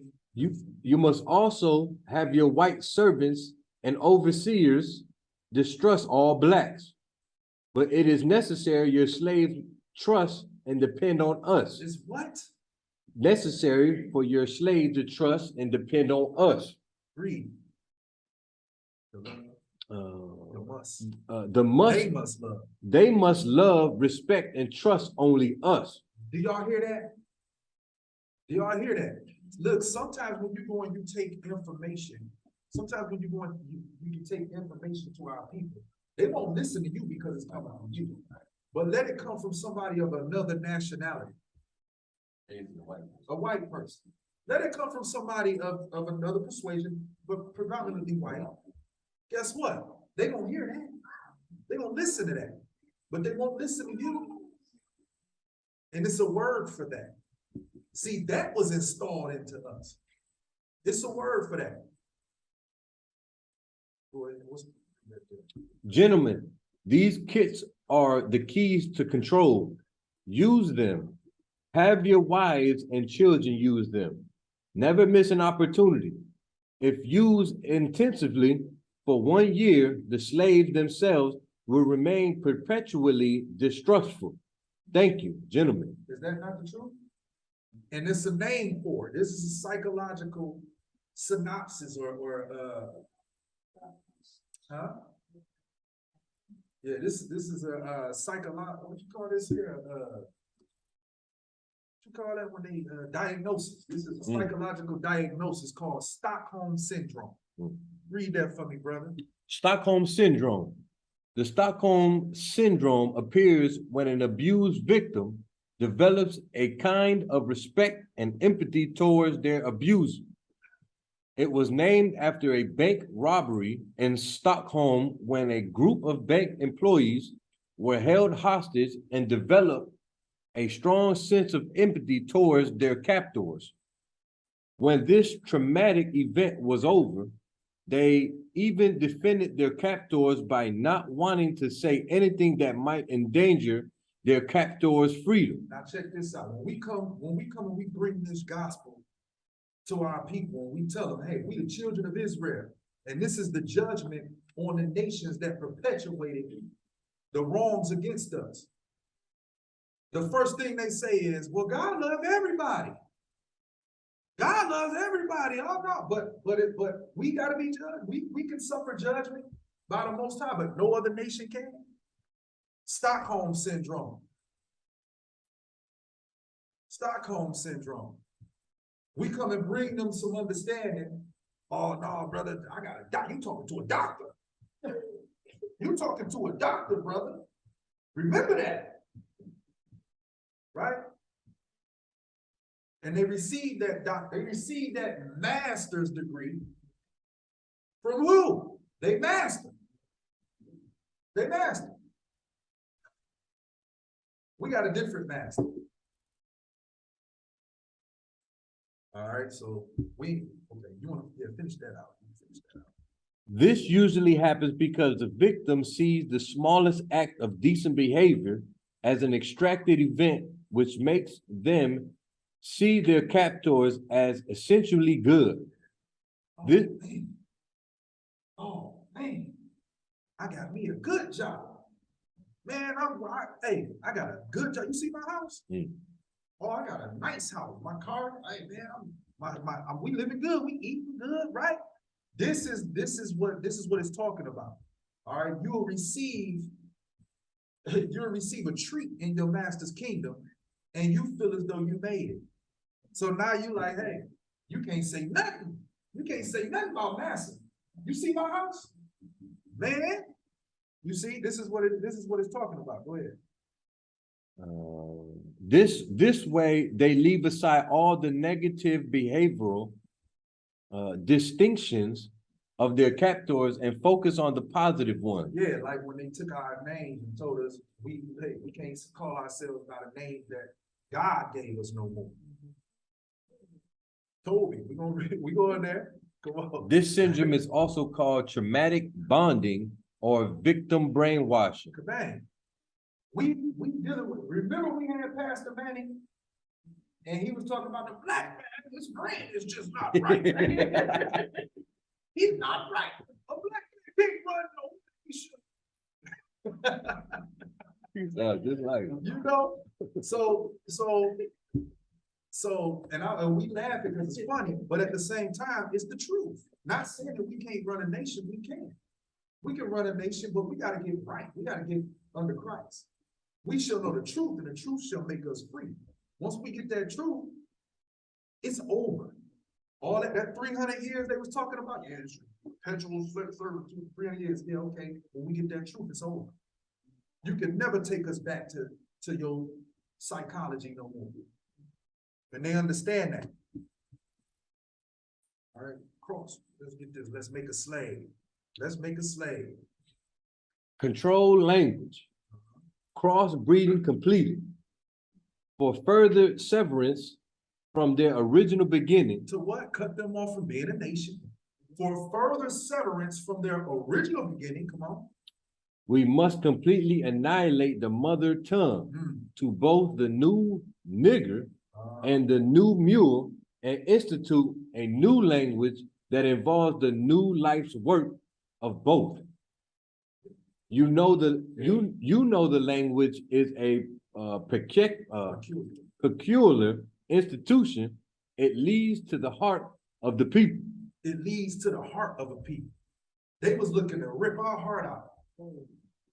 We don't even want them to, because see, hey, they looking at our father Jacob as a usurper, as a supplanter.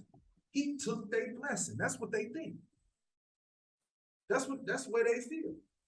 And they feel as though, hey, this is our blessing. So we're gonna take everything out of them.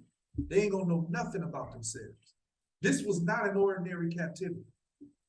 This was not. Remember, we read in Daniel, it said, under the whole heavens, there's no nation that suffered like Israel.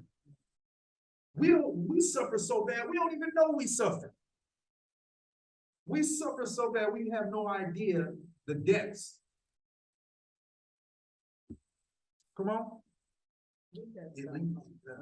The more, The more a foreigner knows about the language of another country, the more he is able to move through all levels of that society. and we know that to be true living here.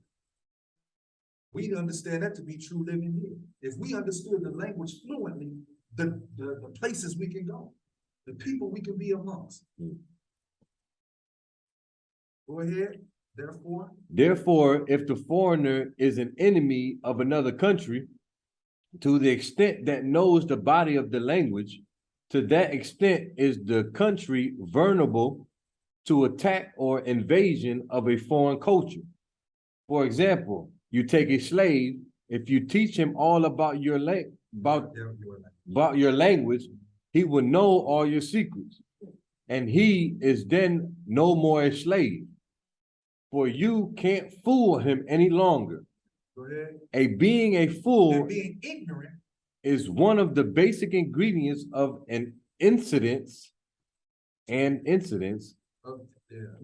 the maintenance of the slavery system. For example, if you told a slave that he must perform in getting out our crops, and he knows the language well, he would know that our crops didn't mean our crops. buzzwords. So they use buzzwords. Even when we watching the news, a lot of times people don't understand when they start talking about the poor. Oh yeah, the poor, and they talking about you. When they talk about the poor, when they talk about the minority, they using buzzwords that pertain to you, but you don't know it. They talking over your head, but they talking about you. That's why they told you, oh yeah, Ebonics, that's good. Let's make an Ebonics dictionary, and we gonna use this English. Yeah, let's get urban. You see, it's still going on to this day. But ye shall know the truth, and the truth shall make you free. When you understand truth, this psychological play can't be put on you no more.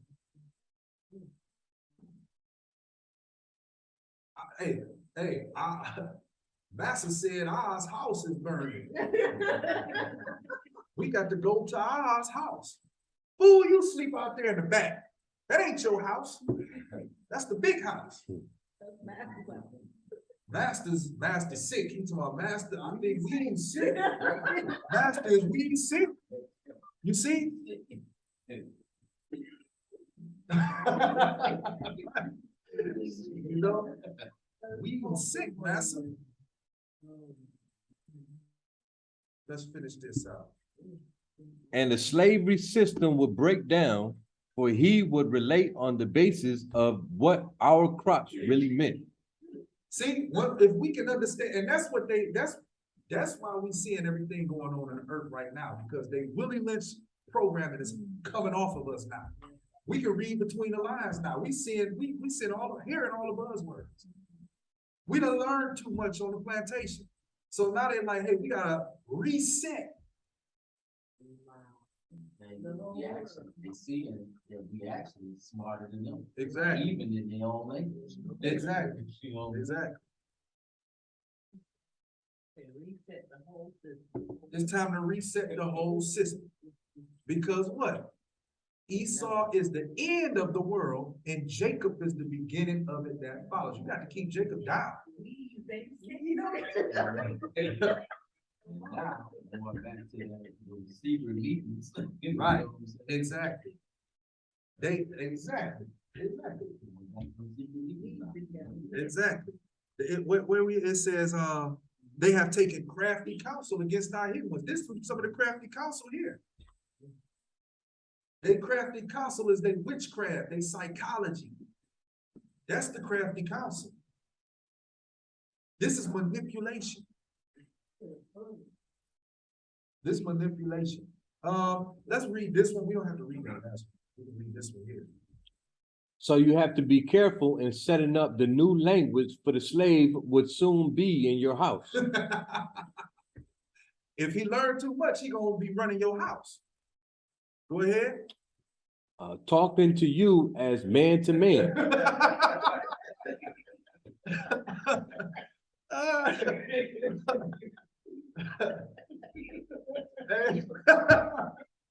Like, who talking? Nigga, who talking?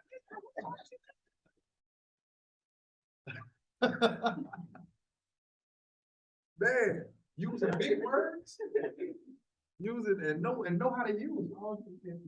He ain't saying weeds no more. Weeds ain't sick no more, massa. You sick. Right. You know? Right, right. All right. And that is death in our ecosystem, our economic ecosystem. Economic system. You see that? Yeah, but listen, now this is showing you why they reset.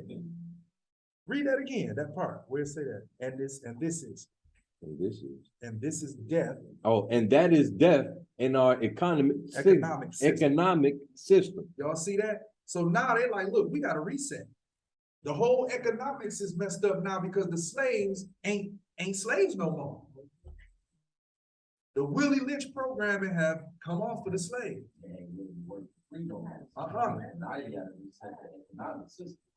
Now they pointing to who the slave masters are, who the programmers are. They pointing at the programmers and they saying, you owe me something. I know who I am now. You in my land. You see? All right, come on. In addition, the definition of words or terms is only a minute part of the process.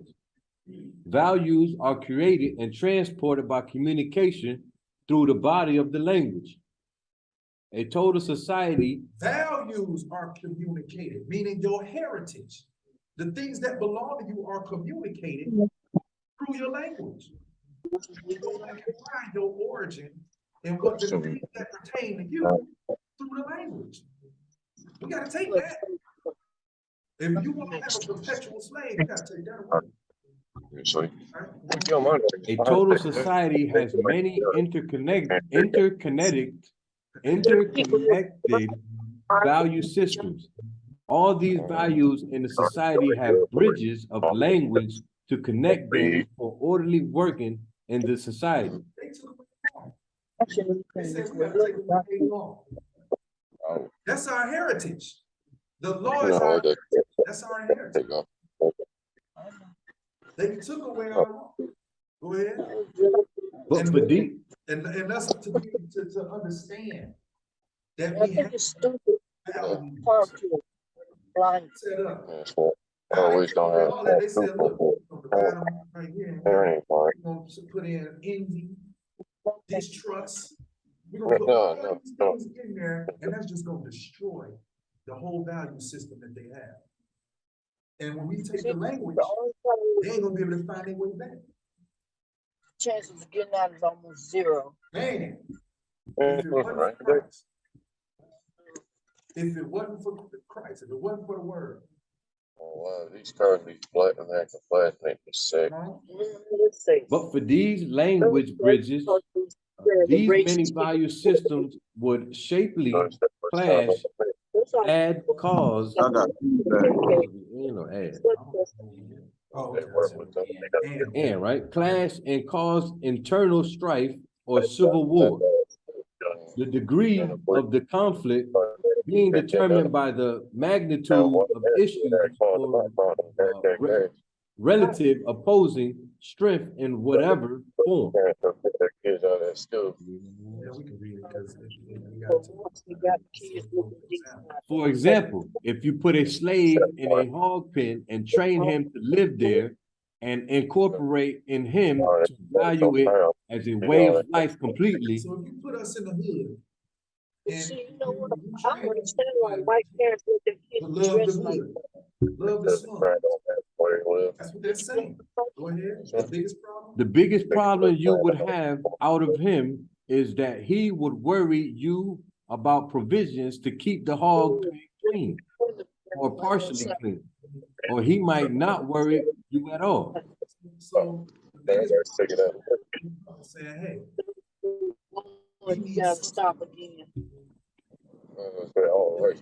so just throw some food stamps. Throw them all of these things that make these people lean on you so that they can keep trusting you. Assist. I guess not true. All right, on the other hand,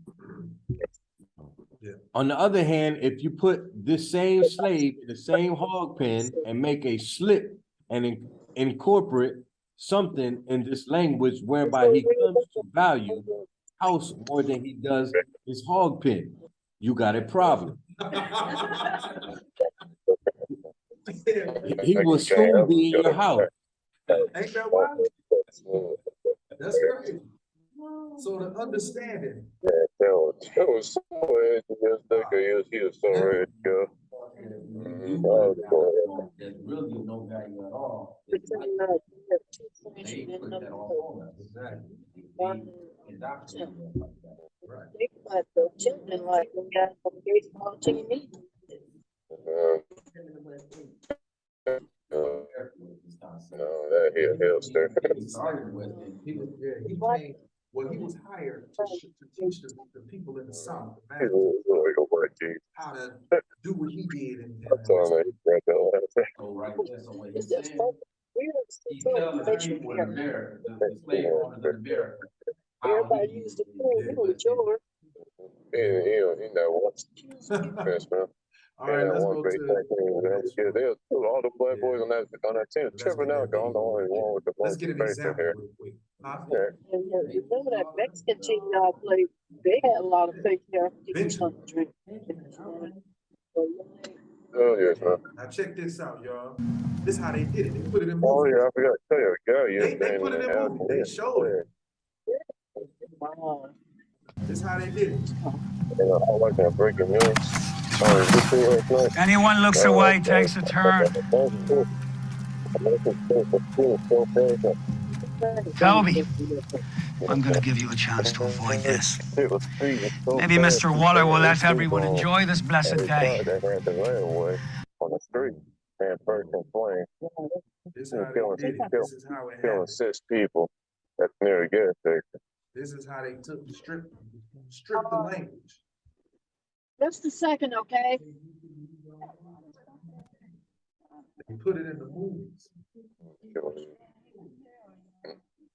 I know y'all can't hear. We about to fix it. They can hear, we just, it wasn't no good. Oh, It okay. was And they have 2 large strawberry lemonades. Order me one too.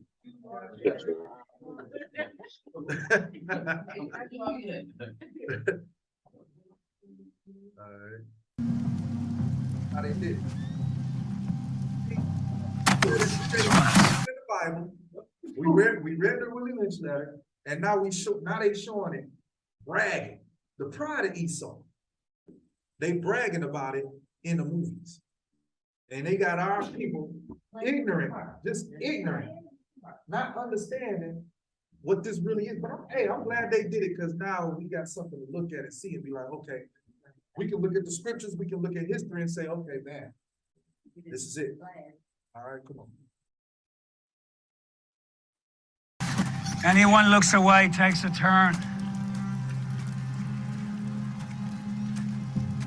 Toby, I'm gonna give you a chance to avoid this.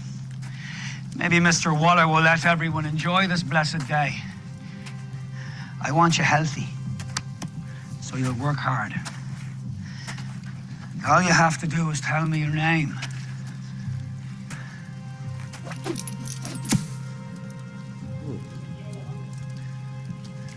That's glad too, I should have. I'm Kunta Kinte. Son of a... Your name is Toby. Now tell me your name.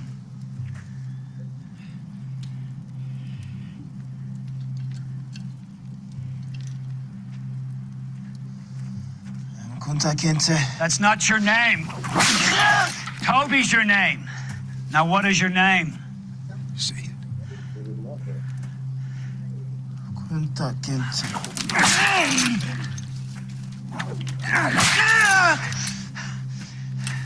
Toby's your name. Now I'll ask you again. Tell me your name.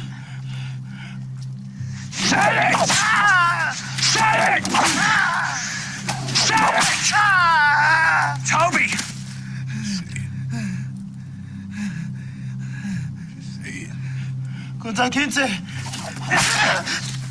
Toby! It's Toby! Now say it! Toby! Damn you! Black nigger bastard. You will not move from here till you say your name. Not if night falls or a new day comes. And you will say Toby. Say it. Say it! Say it! Say it! Moro, I hurt my boy. Please. I'm here. No, Benta. I can't see our boy. I've looked for him everywhere. He isn't coming home. Say it! Say it! Say it! Say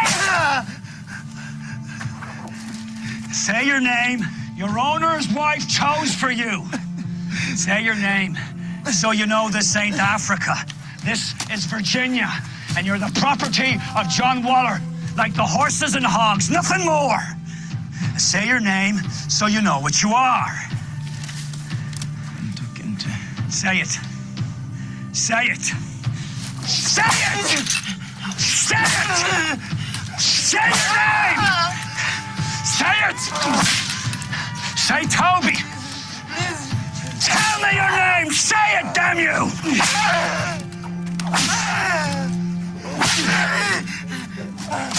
Say Toby! Just say your name!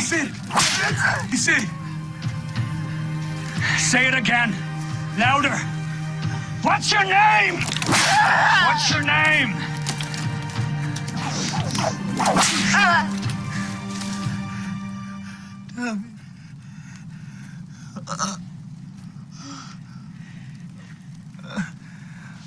He said, that's what I say.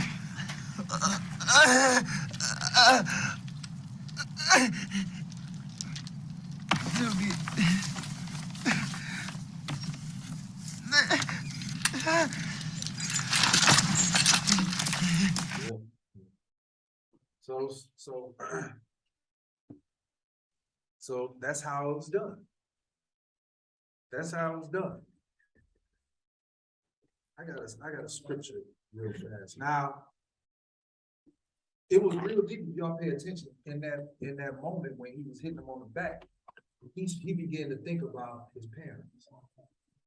And his parents was like, no, he can't hear us. His daddy was like, no, he can't hear us.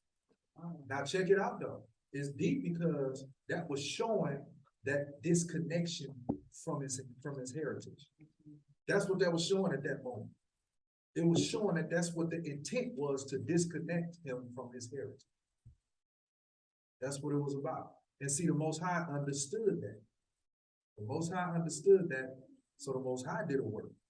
He understood that we was going to go into captivity, lose our understanding language, our language, that could actually lead us back to our origin. He understood that, so this is what he did. Let's go to Isaiah 28 and 9.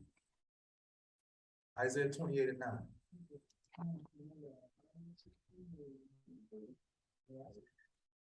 Now it's scriptures that we, matter of fact, let's do that. Let's do that real quick. Let's go to Isaiah 65. Isaiah 65.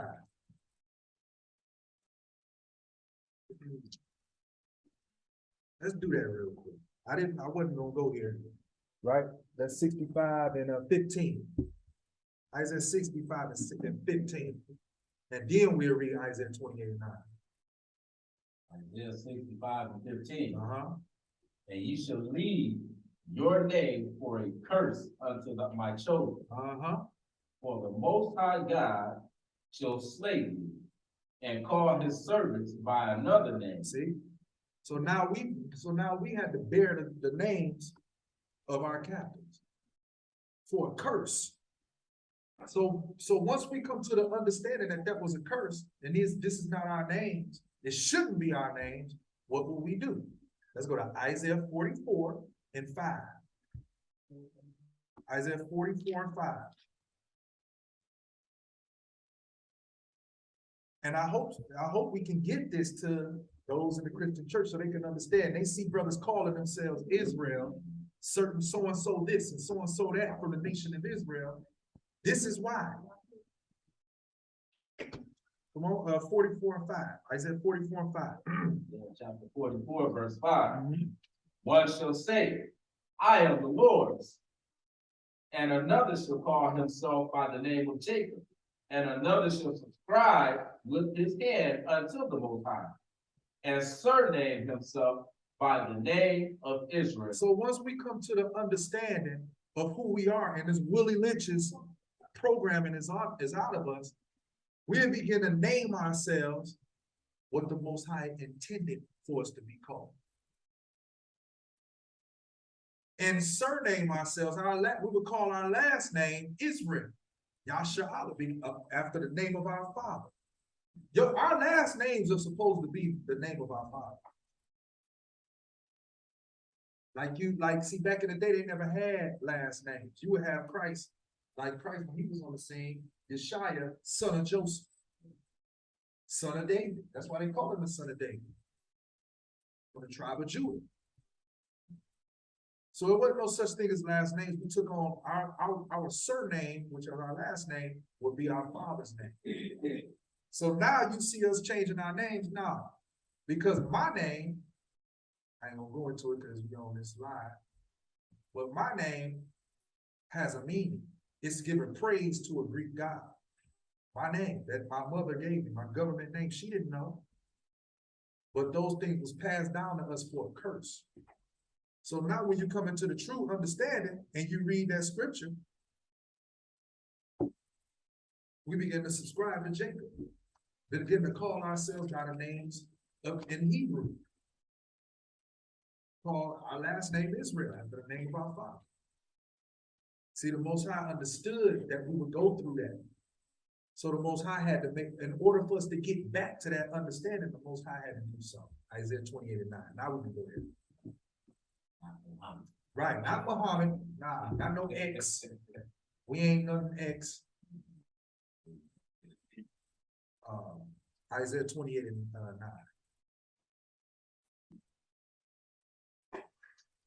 Not no Malcolm X or no Shabazz.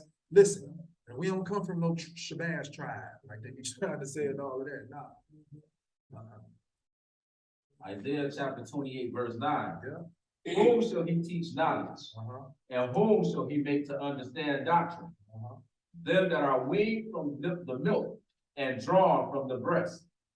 For precept must be upon precept, precept upon precept, line upon line, line upon line.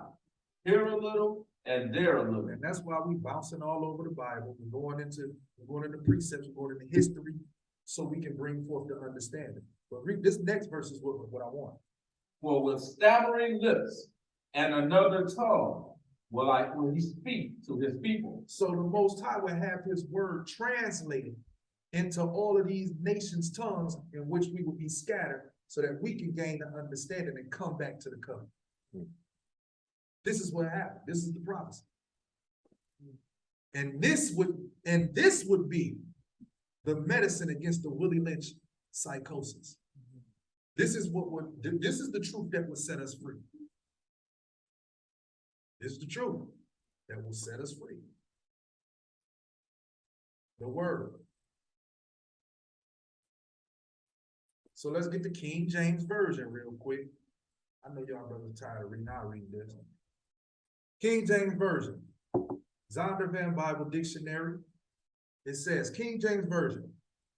And I want to read this too, because a lot of people look at King James and say, oh man, King James translated the Bible and he homosexual, this, that, and the third. Let's read the real history.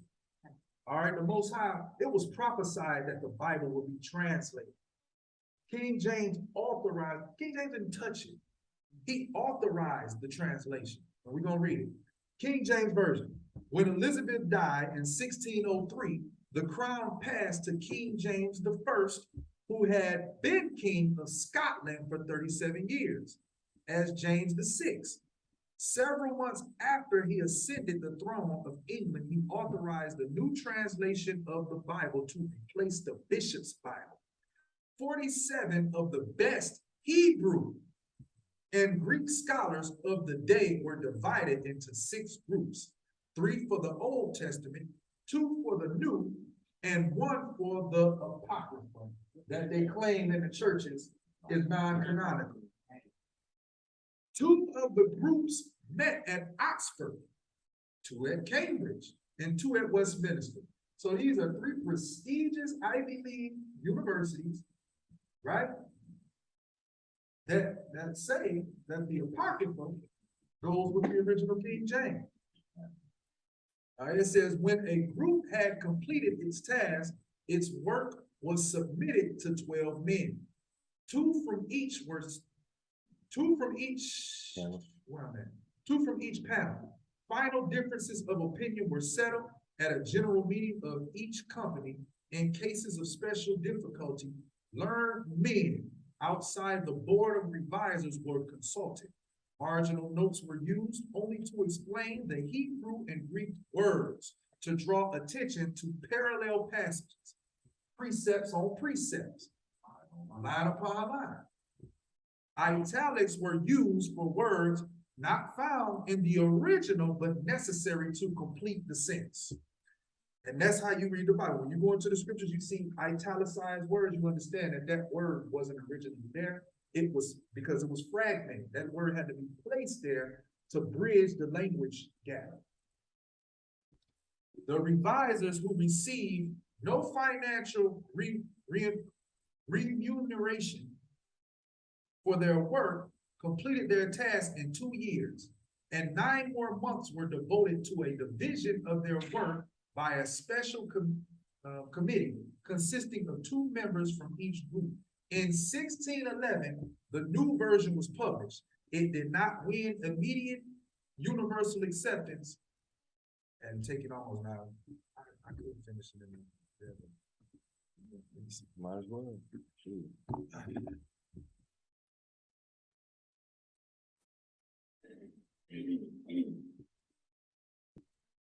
86.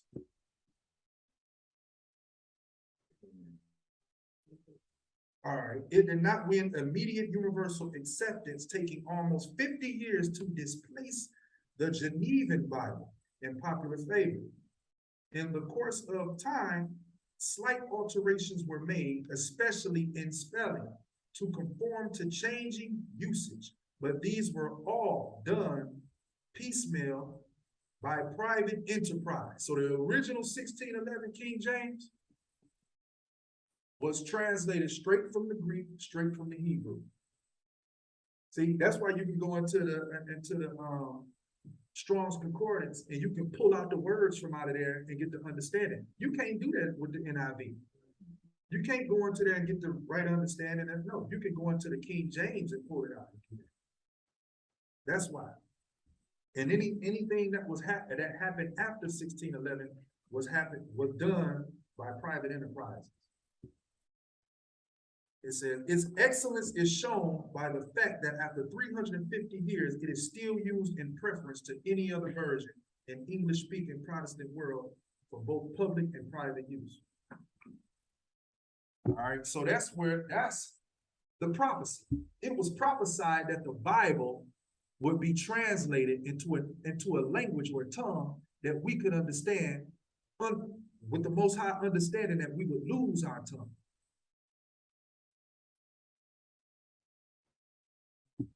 And this would do what? This would connect us back to our heritage. Ye shall know the truth, and the truth shall make you free. All right, so now, Matthew 28 and 18.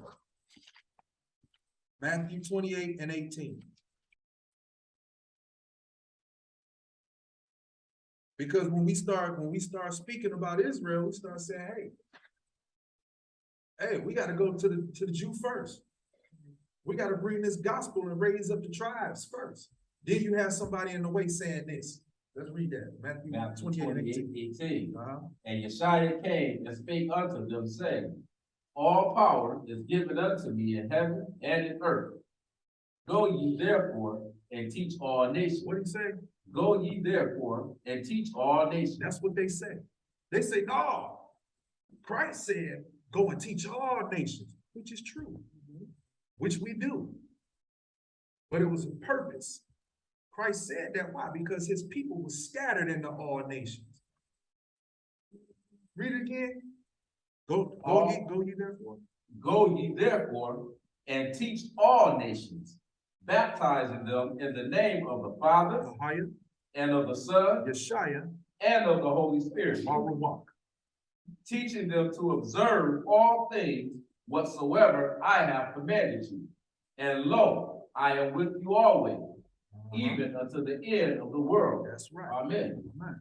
And see, we don't reject going and teaching all the earth. We teach everybody. But it's a purpose. Christ said that, why? Because his people were scattered. His people were scattered. It's an order to the gospel. That didn't change even after Christ's death and resurrection. It didn't change. They'll act as though it stopped right there in John, the 1st chapter, where Christ said, where it said he came into his own and his own received him not. They act like it stopped right there. And that's what they say, oh, see, damn, spiritual Israelites. And they'll put it in there. They'll try to slide that in there. But let's see what Paul said. Let's go to Romans 1:16. Romans 1:16. So what are you being fed this? Are you being fed this in the Christian church? Precept on precept, line upon line, in the black church. The black church predominantly, because that's where the children of Israel at. Are you being fed your heritage? Are you being led back to your God and your origin? Are you? If not, you're not being fed the right gospel. To the Jew first. Come on, Romans 1:16. Romans chapter 1, verse 16. For I am not ashamed of the gospel of Christ, for it is the power of the Most High unto salvation to everyone that believes. To everyone that believes. To the Jew first. To the Jew first. And also to the Greek. And also to the Greek. So yeah, the gospel is the power of the Most High to salvation to everybody that believes. Yeah, we agree on that. But there's an order in which the gospel must go forth. To the Jew first. And if overseers, pastors, bishops, or whatever they call themselves aren't bringing it like this, then guess what? They ain't dealing with the apostleship. These brothers weren't sent. They weren't sent.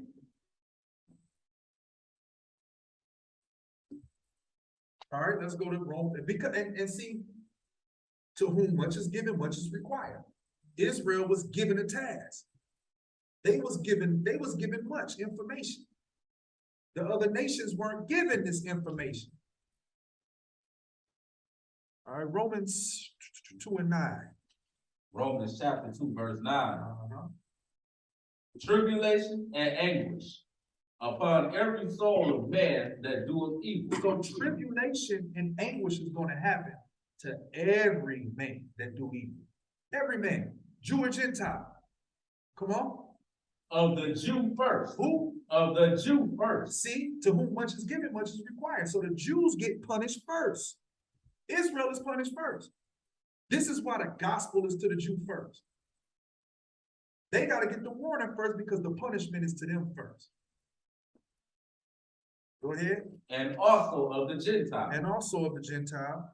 But glory, honor, and peace to every man that worketh good, to the Jew first, and also to the Gentile. To the Jew first and also to the Gentile is the reward. Go ahead. For there is no respect of persons with the Most High. The Most High is no respecter of persons in his judgment. Everybody will be rewarded, and everybody will be rewarded, and everybody will be punished, those who deserve it. But the thing is this, there's an order to the gospel. It's an order. It's an order. You got to first restore Israel.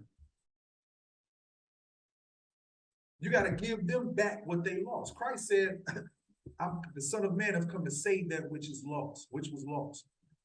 The people that's lost got their sins beaten out of them. Got it taken from them. He came to restore those people first and to be the light to the Gentile.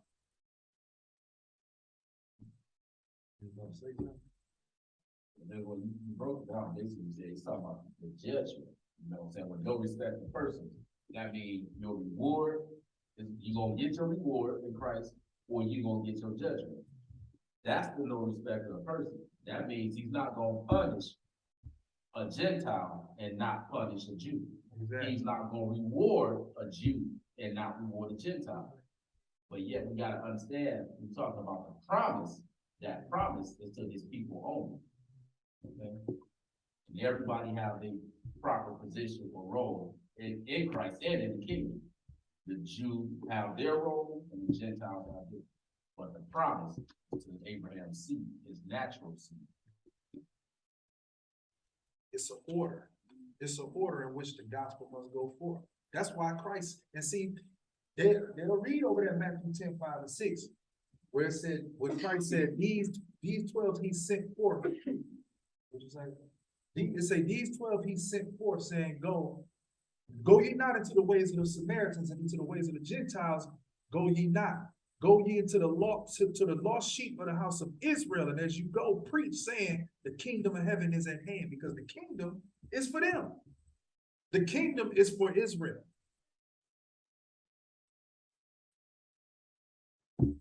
But they'll skip over that. They'll say, oh, let's go to Matthew 28 and 18.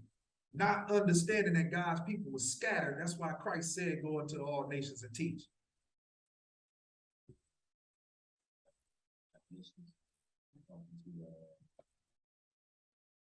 Make it seem like, oh, he's talking to the Gentiles. Oh, yeah, yeah. Well, there, I was going to 1 Peter. And Paul, 1 Peter 1:1, y'all don't have to turn there, I'm just gonna read it. Paul, an apostle, not of men, neither by man, but by Yashaya, Christ. Yeah, that Hold on. All right, 1 Peter 1:1. Peter, an apostle of Yashaya Christ, to the strangers scattered throughout Pontus, Galatia, Cappadocia, Asia, and Bithynia, elect according to the foreknowledge of the Most High, the Father, through the sanctification of the Spirit, unto the obedience and sprinkling of the blood of Yeshua Christ. Grace unto you and peace be multiplied. So basically right here, Peter is addressing Israelites that's in other places, just like we were Israelites in America. So even when they're talking and addressing Gentiles, they're not always addressing Gentiles as far as, okay, other nations outside of Israel, but Israelites who are in other nations. Exactly. And it say right there, the second verse, it says, elect according to the foreknowledge of the Most High. Right. And we've been talking about being scattered. Yeah. You know? And so that means other nations getting the gospel is only getting because of what? Israelites are there and been scattered. Elect according to the foreknowledge of the Most High. Meaning, these are the people who originally had the knowledge of the Father. They're the ones who had the knowledge first. Foreknowledge. Let's go to James 1:1. And James is Christ's brother. This is brother. This is Jesus, what they call Jesus. This is Jesus' brother. James chapter 1, verse 1. James, a servant of the Most High and of the Lord Yashayasceptre, to the 12 tribes which are scattered abroad, greeting. So the whole book of James and the book of Peter was written to the 12 tribes that were scattered. And now you can go back and see when Paul addressed Gentiles, that he really talking to Hellenized Jews.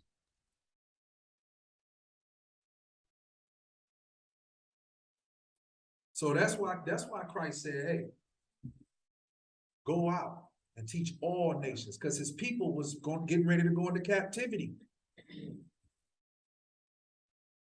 All right. The foreknowledge, let's get the foreknowledge. Psalms 147 and 19. This is elect according to the foreknowledge of the Most High. Fore means before. Psalms chapter 147, verse 19. He showeth his word unto Jacob, his statutes and his judgments unto Israel. He hath not dealt so with any nation. He ain't deal with no other nation according to his knowledge. He gave that to Jacob, to Israel. These are those with the foreknowledge of the Most High.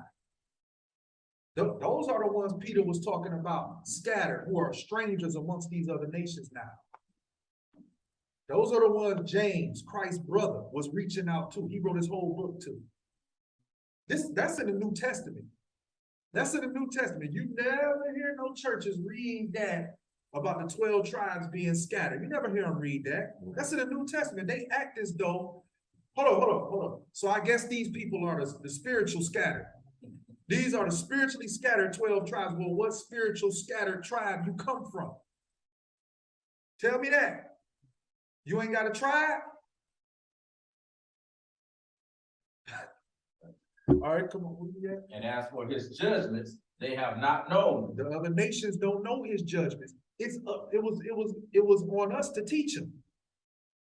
It's on us to teach him. That's why the nation of Israel must be restored, in order to shine that light to the Gentiles and lead them to the Most High. You said earlier about your kinsmen, one of your kinsmen redeeming you. You gotta understand, Christ came and redeemed Jacob. Jacob is the only one who had a law to transgress against. The Gentiles didn't have a law to transgress against. So Christ came to redeem Jacob. He offered salvation to the whole world, Exactly. but the redemption was only for Jacob. Exactly. They was redeemed for what? So that they can take their proper position in receiving their promise. Exactly. And guess what? That when he first came, he redeemed us from that, right? But now when he come, he gonna the next time he come, he's physically coming to redeem us out of captivity, because these people believe they own us. So right. And you see, when we start traveling and going all over the world and trying to get out on our own, they start making new laws to make it tougher for us to travel, for us to live abroad or do whatever, because they feel as though we belong to them. All right, to whom much is given, much is required. Romans 3:1 and 4. We're gonna send this out to brothers and sisters who are, who want to hear the word, who want to hear the truth. We're gonna send this out to brothers and sisters in these churches. Romans chapter 3, verse 1.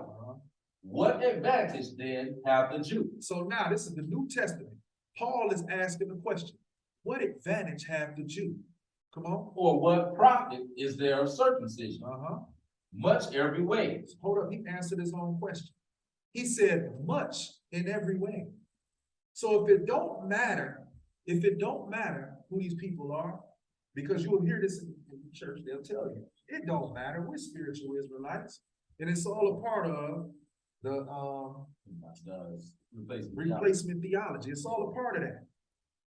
So they'll tell you it don't matter. But then when you go here to read Paul say what? He said, chiefly, or what advantage did have the Jew? Or what profit is there of circumcision? Much every way. Chiefly because that unto them were committed the oracles of the Most High. A commitment is heavy. That's not just saying, I gave this to you. Sorry. No, you committed. This belongs to you. It pertains to you. It's a part of you. It was the word of the Most High was committed to Israel. We just read it in Psalms 147. That's the advantage. Come on. So with an advantage, if you have an advantage, guess what? Your punishment will be much more strenuous because of that advantage. You got to understand it. All right. For what if some did not believe? Shall their unbelief make the faith of the Most High without effect? God forbid. Yea, let God be true. Let the Most High be true, but every man a liar, as it is written, that thou mightest be justified in thy sayings, and mightest overcome when thou art judged. So, hey, if some don't believe, guess what? It's written. It's written. You can, it don't matter whether you believe or not. You don't have to believe. And that goes back to John 1. It came to his own received him not. But of them that did believe, you know what I'm saying? that believed on his name, he gave them to become sons of God. So that means out of his own that believe goes hand to hand right here with what if some did not believe. Still talking about his own people, not talking about those Gentiles, talking about Israelites. But what if some of them didn't believe? What if some of them didn't understand who Christ really was? That didn't make the word of God without effect.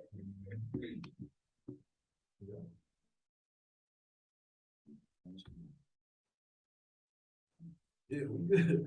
I mean, let's go to, John 21. Excuse me, John 21. 15. John chapter 21, verse 15. Because Christ charged Peter to do so. All right, now we understand that there's an advantage. Now we understand we Jews, we Israel, right? Peter Israel, right? So there's an advantage which comes with that, right? The foreknowledge of the Most High. That's the advantage. But check it out. It's something that when you have that foreknowledge and that understanding, that you must do. And the question is, now we transitioning in the next Sabbath. Now we transitioning into where we're gonna go to with it next Sabbath. All right, Christ gave Peter instructions. So let's get it. John chapter 21, verse 15. So when they had dined, Yashaya said unto Simon Peter, Simon, son of Jonas, lovest thou me more than these? He said unto him, Yea, Lord, thou knowest I love thee. He said unto him, Feed my lambs. He said unto him again the second time, Simon, son of Jonas, lovest thou me? He said unto him, Yea, Lord, thou knowest that I love thee. He said unto him, Feed my sheep. Now he giving Peter this, telling Peter to feed the sheep, because he gave Peter what? He built the church upon Peter, right? So Peter would be the one, the big dog, so to speak. All right, so Peter is the one that's gonna take what Christ gave him and he's gonna give it to everybody else. So he said, feed my sheep, 17. He said unto him the third time, Simon, son of Jonas, lovest thou me? Peter was grieved because he said this to him a third time. Lovest thou me? And he said unto him, Lord, thou knowest all things. Thou knowest that I love thee. Yeshua said unto him, Feed my sheep. So Yeshua told him to feed the sheep. Feed my people. Christ said what? When he came on the scene, the disciples was hollering at him, tell that woman to leave us, that Canaanite woman. Christ said, look, he told the woman, he said, I am not sent but unto the lost sheep of the house of Israel. Christ is telling Peter to feed his people. Feed my sheep. They don't know. They don't know who they are. They don't know where they come from. They don't know who I am. They don't know who our Father is. They don't know where they belong. Feed them. Feed them. 1 Peter 5. Now Peter telling the overseers. Now he telling overseers, bishops, pastors. He giving them instructions. 1 Peter 5 and 1. 1 Peter chapter 5, verse 1. The elders which are among you I exhort, whom am also an elder and a witness of the sufferings of Christ, and also a partaker of the glory that shall be revealed. Feed the flock of the Most High which is among you, taking the oversight thereof. Taking the oversight thereof. This speaking to the elders, bishops, pastors. Feed the flock. Feed them. You can't be saying, hey, I'm not teaching this part because what the dude say, the pastor say the last time, he said, I can't teach this because if I teach that, what did he say? Basically, he didn't want to be a hypocrite. Oh, because he ain't keeping the law. Basically, he doesn't ever keep the law. Right, so he like, hey, well, I can't teach that. I'm not going to teach that. Or some he said, we have to pull a video to really go into what he said. What he said? Yeah, he said the good people not fit to be in church, but he basically a trap for souls. He basically just trapping souls in that house and got them people coming back in there believing they getting something from Christ. And he leading people astray. He leading them straight into a ditch. But anyway, it says, feed the flock of the Most High, which is among you, taking the oversight thereof. Not by constraint, Mhm. but willingly, But willing, not for filthy lucre, not to be trying to get paid. but of a ready mind, neither as being lords over the Most High's heritage, but being ensamples to the flock. But being an example to the flock.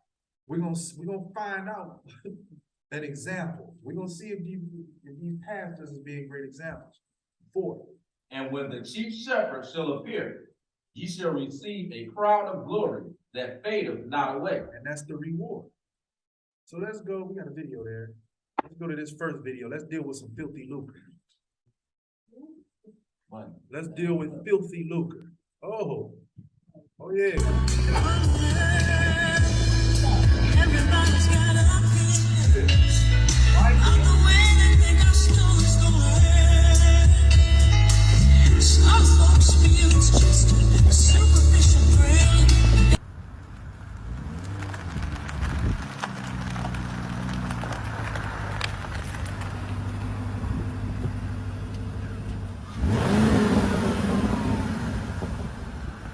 Yeah, we back, y'all. We back. Bishop Whitehead. Y'all see Whitehead Estates. Listen, I'm telling y'all, join my real estate class. It's starting February the 5th. I'm going to show you how to buy and flip, how to buy complexes, apartment complexes, renovating, and first and foremost, understand that God did it, not me. What's up, y'all? This is Bishop Lamar Miller Whitehead, man. Y'all come out to vote. Early voting has just started. Please, y'all, to get there. Repeat after me. I will not lose. Bishop, Apostle, you are not ready. The Jay-Z, huh? God bless you. God bless you. This is Bishop Lamar Miller Whitehead. And yes, I need y'all to sign up for the real estate classes.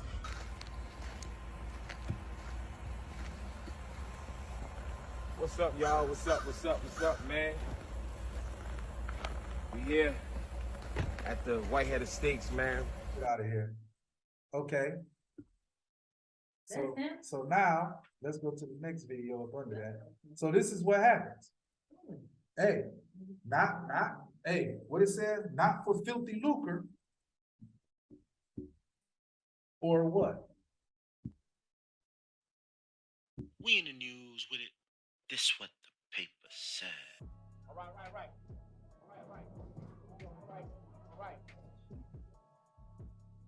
Look at it. They coming up in there masked up, about to, look at them, guns on them.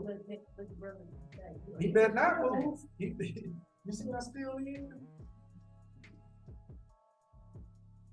Now.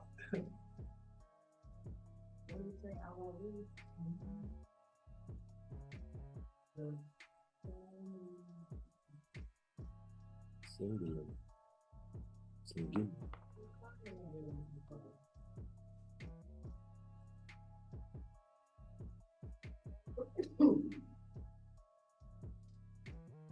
That nigga ain't even flinch. He ain't even moving. They're not. If they roll up in your church like that, boy.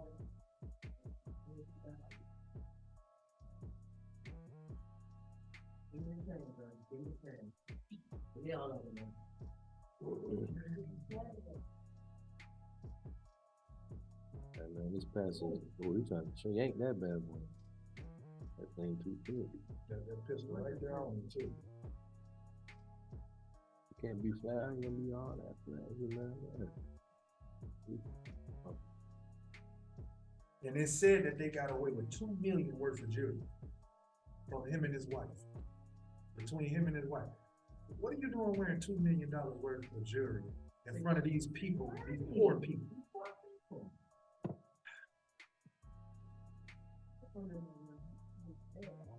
Yeah, they got his collar all out.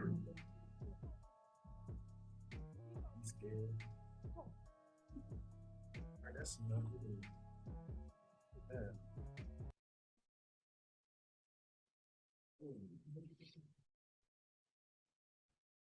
Yeah, so filthy lucre. For hey, you begin to love the world, you put yourself in the world arena. Look, so now let's deal with Paul's instructions for elders, bishops, and pastors. Because Paul had instructions also. Let's go to Acts 20 and 17. And we're gonna see if Christ operated like that. If Christ was flashy. Acts chapter 20, verse 17. And from Miletus, he sent to Ephesus and called the elders of the church. So he called the elders of the church. Now we just read that 17th verse just to get the context. Now let's go to the 25th. Verse 25. And now, behold, I know that ye all, among whom I have gone preaching the kingdom of the Most High, shall see my face no more. Wherefore I take you to record this day that I am pure from the blood of all men. For I have not shed to declare unto you all the counsel of the Most High. Take heed therefore unto yourselves and to all the flock. You see that? Go ahead. Over the which the Holy Spirit have made you overseers to feed the church of the Most High. To feed the church of the Most High. Which he have purchased with his own blood. That redemption. He redeemed with his own blood. Come on. For I know this, that after my departing shall grievous wolves enter in among you, not sparing the flock. Not sparing the flock. Because what? They're not teaching for the sake of edification to lead people to salvation.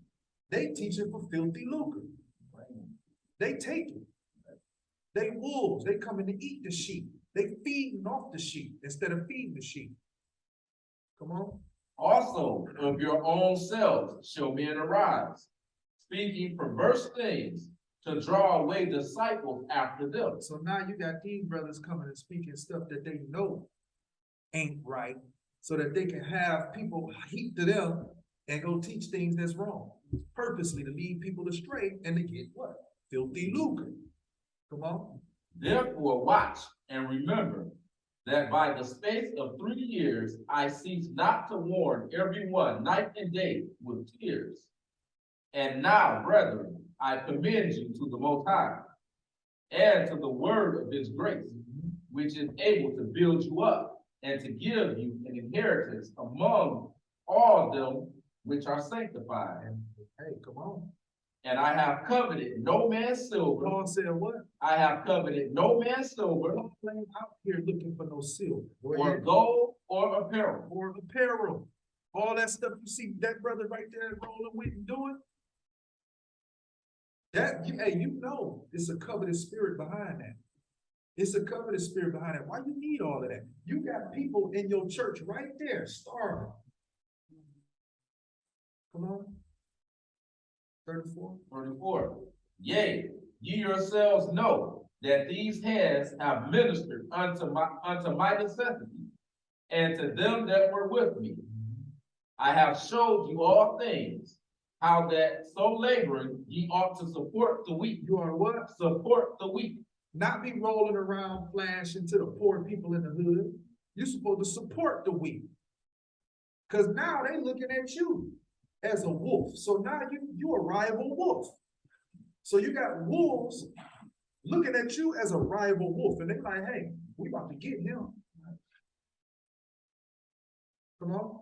And to remember the words of the Lord Yashaya, how he said, it is more blessed to give than to receive. Yashaya said it's more blessed to give than to receive. All right. So let's get the food that the pastors need to be feeding the flock, and then we'll be done. St. John 6 and 43. St. John 6 and 43. A few more scriptures and we out of here until next Sabbath. St. John chapter 6, verse 43. Yashaya therefore answered and said unto them, murmur not among yourselves. No man can come to me except the Father which hath sent me draw him. and I will raise them up at the last day. It is written in the prophets, and they shall be taught of the Most High. Every man, therefore, that have heard and have learned of the Father cometh unto me. Not that any man have seen the Father, save he which is of the Most High. He hath seen the Father. Verily, verily, I say unto you, he that believeth on me hath everlasting life. I am the bread of life. What? I am the bread of life. Your fathers did eat manna in the wilderness and are dead. So our fathers ate physical food in the wilderness and they did. Go ahead. This is the bread which cometh down from heaven, that a man may eat thereof and not die. You receive eternal life. Follow Christ, believe Christ. This is the food. This is the bread of life. Come on. I am the living bread which came down from heaven. If any man eat of this bread, he shall live forever. And guess what? Guess what? That's talking about all of Christ, all of the word. You can't just go into Christ and teach the peachy things. You got to go up in there and teach all of it. You got to go and feed the flock the whole thing. Some stuff they ain't gonna like, but guess what? Medicine nasty. Medicine nasty. Sometimes you got to put it out there. Guess what? Hey, Christ prophesied captivity. Christ prophesied slave ships. And that should be taught in churches. That should be taught in churches. Why? Because that's how you restore those people who lost their heritage because of that curse. All right, come on. And the bread that I will give is my flesh, which I will give for the life of the world. Life of the world. Matthew 4:40, we out. Make sure I got Matthew chapter 4, verse 4. But he answered and said, it is written, man shall not live by bread alone, but by every word that proceedeth out of the mouth of the Most High. Some of the words. Every word. Man shall live by every word. The New Testament, brother. But by every word that proceedeth out of the mouth of the Most High. Christ said he fulfilled. Every word. Man, proceedeth out of the mouth of the Most High. So every word that proceedeth out of the mouth of the Most High. And Christ is an extension of the Most High. Christ came to do the will of the Most High, who sent him. So if Christ said, if he prophesied that Jerusalem would fall by the edge of the sword and be led away captive into all nations, you got to examine that. You got to examine that. You can't just look at that and read over it. No, you got to examine that. Because that's where you'll find yourself. And you got to feed life. You got to feed that, but see, you got to first examine it. You got to learn it first. Right. And then you can go and teach to feed the flock. Because you remember, Ezekiel had to eat the roll. Ezekiel had to eat the roll before he could go out to the people of the captivity. Ain't teaching it at all. They don't, Yeah. they're not teaching. They're teaching this, not teaching that. You gotta feed the flock, feed the flock, feed my sheep, feed my sheep, feed my sheep. Very so.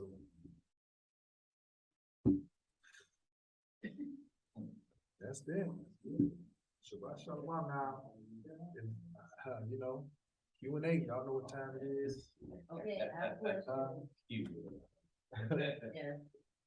Okay, so every time the Israelites went into captivity, he sent someone in to speak to the Israelites wherever they were, to bring them back, because wherever they were in captivity they were pretty much under their doctrine and they were worshiping the God that they worship, correct?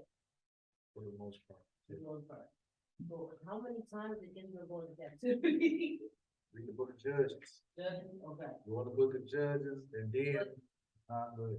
But based on the different prophets that were writing to the different churches, they were always talking to the Israelites that were captive. Yeah. Even Paul. Even Paul, right. Even, see, they don't, because Paul's writings are hard to be understood. and most of those people haven't really studied the Old Testament to understand what Paul's saying. So they don't even understand that Paul was speaking to the dispersed. When he, and them taking away the Apocrypha took away the Greek captivity. So, and when you read in the Greek captivity, remember we just read in Josephus about that conversion. Right. You can actually read that to an extent in the book of Maccabees. Okay. But when you take that away, now you got the pastors and stuff, they don't have that understanding right there to understand that Paul was actually teaching, like he said, Hellenized Jews. Right.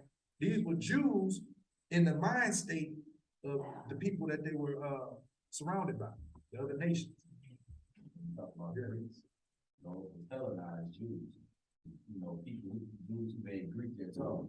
So that means they knew the customs and the ways of Greece, even though they were Israelites. Right. And that's why I related that to us. They're Black Americans or Americans. We really Israelites, but we knew nothing about the Israelite heritage. Right. We knew everything about modern day Babylon, America. You know what I'm saying? We knew about the freedom of religion. We knew about Islam, modern day Christianity. You know what I'm saying? We didn't know anything about our heritage. But that don't take away from us being Israelites. Right. You know what I'm saying? But we didn't know nothing about it until somebody learned it, studied and knew it, like you just said a minute ago about learning, examining it first, and then teaching. Now we got it. And so now we teaching others. But the thing, and this is the awakening process right now, because most of the people we know don't know nothing about this. But they know church. So it sounds like throughout the whole Bible, from the beginning, Israelites were given the truth and given everything. And throughout the whole Bible, they got to a place where they decided to serve other gods, and they went to captivity. And then they got free, went back to the land, right? And then continued to do all the idol worship, and then went back into captivity again. So this is like all over again. Yeah. We get fat. What happened is the Most High feed us to the full. And he said, and that's in scripture, he said, I fed you to the full, you got fat, and then you wax proud. So we'll grow and wax, we'll get all of these riches and everything the Most High can give us. And then we be like, shit, and get proud. And then we'll start doing what we want to do, going straight. And the Most High, and it start with our kings. Our kings will begin to bring in other worships. And mingling with other nations. Yeah. And start taking it on their customs. That's why we're supposed to be set apart. You know what I'm saying? Even now, that's, you know what I'm saying? You go to the church, you know what I'm saying? They got the wrong concept of what sanctification really is. Sanctified, mean in their mind, is being holy and having the Spirit, but we know what they call having the Holy Spirit. And that ain't characteristic of the Holy Spirit at all. Really, to be sanctified means to be set apart, so that you differ from the other people, but you follow the laws and statutes of the Most High. That's the sanctification, obeying the Most High. You know, that's set apart. You're not like the world. So they cried out, the Most High saved them from captivity. And they cried out again. And the main thing he said, he warned them about was taking on the customs and the gods of the other nations, the nations around them. But then he just let us go. He said, hey, I'm gonna let y'all go. I'm gonna let you go. Go ahead. And that was just the curse that we under now as a people. He was like, hey, I'm gonna let y'all go. Since y'all wanna be like that, roll out. Right, because the very first thing in the Bible that I recall that they asked for was a king, like the other nations. That right there was the first, them coveting what the other nations had. Not understanding that they got their king, the Most High is their king. They wanted a king that they could see. Yeah. You know what I'm saying? Like and be like the other nations. Or they got a king. That's crazy right there. You want a man to rule over you. Yeah. and the Most High said what that man would do. Exactly. Yep. He gonna take your wives. You know what I'm saying? He gonna take your horses. He gonna take all of these things for himself. You know. But yeah, for the sake of edification, because we are still broadcasting. So if there's anybody who don't understand what a Hellenist is, or a Hellenized is, I'm gonna go in the Bible dictionary and read it so you get to understand it. All right, Hellenist, this is from the Zondervan Bible Dictionary, Hellenist. It says Jews who made Greek their tongue and with it often adopted Greek ideas and practices. So that's what a Hellenized Jew is, or a Hellenist. When you see that word, the Hellenes or the Hellenists, understand that those are dispersed Jews who began to follow the customs of the Greeks. All right? Now, who taught the Greek? Who taught the Greeks what? They were the most high Greeks. They were as Greeks, even though they were Israelites. They were doing what the Greeks was doing, but the Greeks wasn't following the most high. If you said who taught the Greeks, I mean, what do you mean? Right, that's why. Because the Bible says the Greeks testified non-Israelites. Let me read it. This is Greece from the Zondervan Bible Dictionary. Greece. Grecia is Greece, the home of the Hellenes. Now we just read that Hellenes, the home of the Hellenes. Greek-speaking Jews, right? It says Greeks and Grecians, however, are to be distinguished. Greeks are generally those of the Hellenic race. Wow. All right.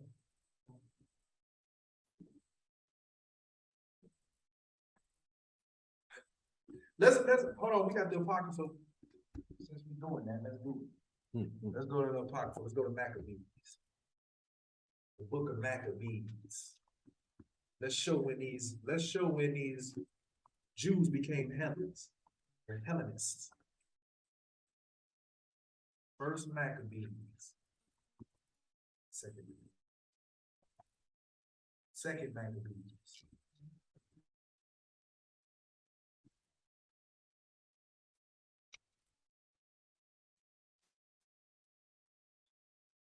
Second Maccabees 6.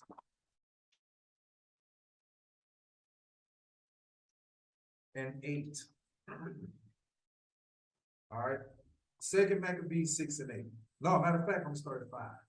It says the altar also was filled with profane things which the law forbidden. Now, this is when we were under the Greek captivity. All right. It says the altar was also filled with profane things which the law forbid.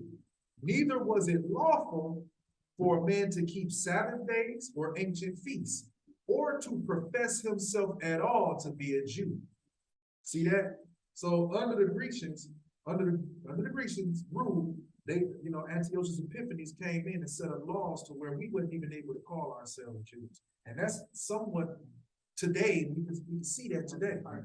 Again, right? Because when we start saying we Jews, they start hollering out anti-Semitic. Right?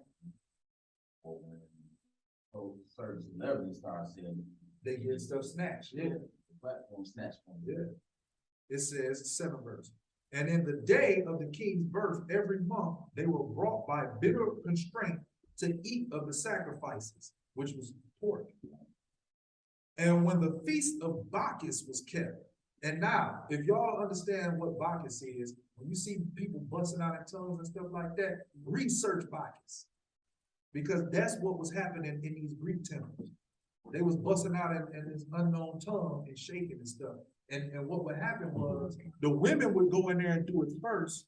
This under Bacchus, the women would go in there and do it first, and they would get all sexually aroused, and then the men would come in later and they would have orgies. That's where it comes from. But anyway, it says, and in the day of the king's birth, every month they were brought by bitter constraint to eat of the sacrifices. And when the feast of Bacchus was kept, the Jews were compelled to go in procession to Bacchus carrying idols. Moreover, there went out a decree. Listen to this. Moreover, there went out a decree to the neighbor cities of the heathen by the suggestion of Ptolemy against the Jews, that they should observe the same fashions and be partakers of their sacrifices. And whoso would not conform themselves to the manners of the Gentiles should be put to death. Then might a man have seen the present misery. So this is where we began to follow the customs of the Greeks, and we became Hellenists from here. Hellenist Jews. And these are the people who Paul was going out to, calling them Gentiles. How do we know? Real quick, let's get dispersed out of the Bible dictionary. Let me get the word dispersed.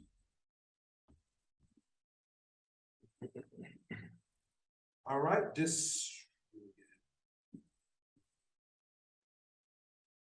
why I can only read mine? I don't know how to read everybody else's there. And we got the same book. Maybe good mind, no. You Stop. can only read the crinkles in the papers. Here you go, diaspora. All right, diaspora. All right, the name applied to the Jews living outside of Palestine, and maintaining their religious faith amongst the Gentiles. God had warned the Jews through Moses that dispersion, when we just read about this, God had warned the Jews through Moses that dispersion amongst other nations would be their lot if they departed from the Mosaic law. These prophecies, and it got right here as a reference, Deuteronomy 4:27, Deuteronomy 28:64 through 68. Anyway, all right. These prophecies were largely fulfilled in the two captivities by Assyria and Babylonian, but there were other captivities which helped scatter the Israelites. By the time of Christ, the diaspora must have been several times the population of Palestine. Paul, listen to this is the part. Paul invariably contacted the people in every city he visited. So they know that those Jews or those Gentiles that Paul was going out in search of was Hellenized Jews. They understand it. It's in the scholars' books. All right, so when you take away the Apocrypha, the book of Maccabees, you just took away the whole understanding. You just took away a whole understanding.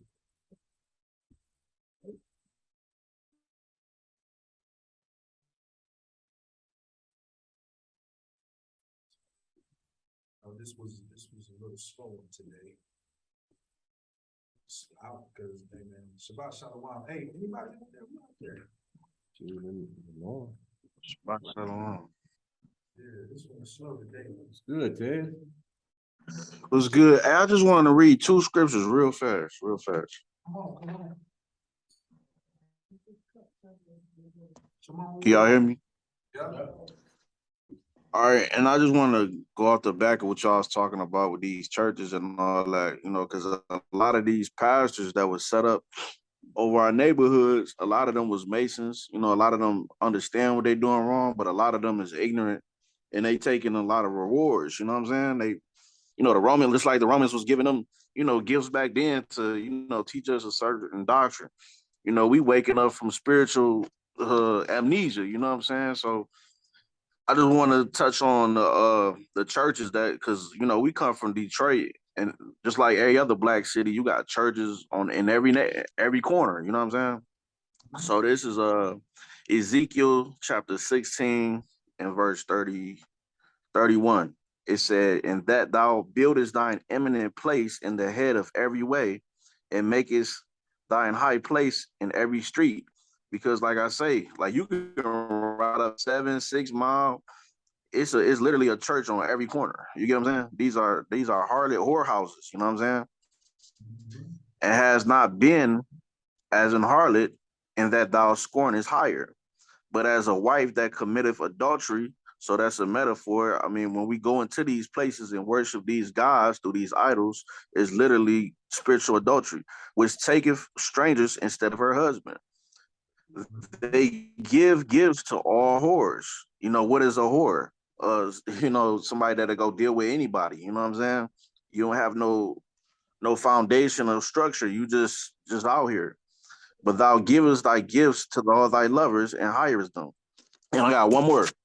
I know y'all probably got this one last time, but I'm gonna see. This is John 11 and dang, yeah, 11 and 45. Then many of the Jews which came to Mary and had seen the things which Yeshaya did believed on him. So you had at this time you had the Romans. Well, you already had the Pharisees and the Sadducees preaching their doctrine, specifically about Moses, the law, the law, and they was coming with traditions to add on to that. But some of them went their ways to the Pharisees and told them what things Yeshaya had done. Just like, a lot of us get this truth and we go back to our pastors like, hey, pastor, this is what they saying over there. This contrary to what you saying. Then gathered the chief priests and the Pharisees and council and said, what do we for this man do of many miracles? If we let him thus alone, all men will believe on him, and the Romans shall come and take away both our place and nation. They say if we keep allowing these people to come, or keep allowing him to come around and teach these people this, they're gonna take the bag from us. And that's the same thing that these pastors are doing nowadays. It's a threat to their whole construct. So it's no surprise that America is falling right now, and all these people are, because all these churches are getting empty because this doctrine is going out, and that's all I'm gonna say. Yeah, I'm glad you brought that out, because that's a good transition into what we going into next week, because we got a part 3 on this. And the part 3 on this is gonna be where we go into, dealing with the overseers. You know what I'm saying? Because we was trying to, the transition was, if you was paying attention, I know you was, at the end, we started going to feeding the flock. So we was trying to tap on that door to go into and to dealing with the overseers, which is what we getting ready to do next Sabbath to be His Father's will. So I'm glad you brought that out, because that's a good, transition or segue. Yeah, my bad. I didn't know it was gonna be a part 3. You good? No, you good. I'm glad But you yeah, Shabbat Shalom to all y'all. I see the growth in all y'all, man. I see Kev cutting people up, man. It's like, dang, y'all may get me on my square. Hey, that's what I said, man. That brother, hey, this brother over here, man. Look, I thought to pull up on him the other day and roll up on them Mormons, man. Hey, I'm telling you, because we seen him walking up the street with the pocket protectors and all that, man. I'm looking like, no, y'all doing way over here. Y'all way out of bounds. Oh man, you say the Mormons was out there? Elder Thomas. Man.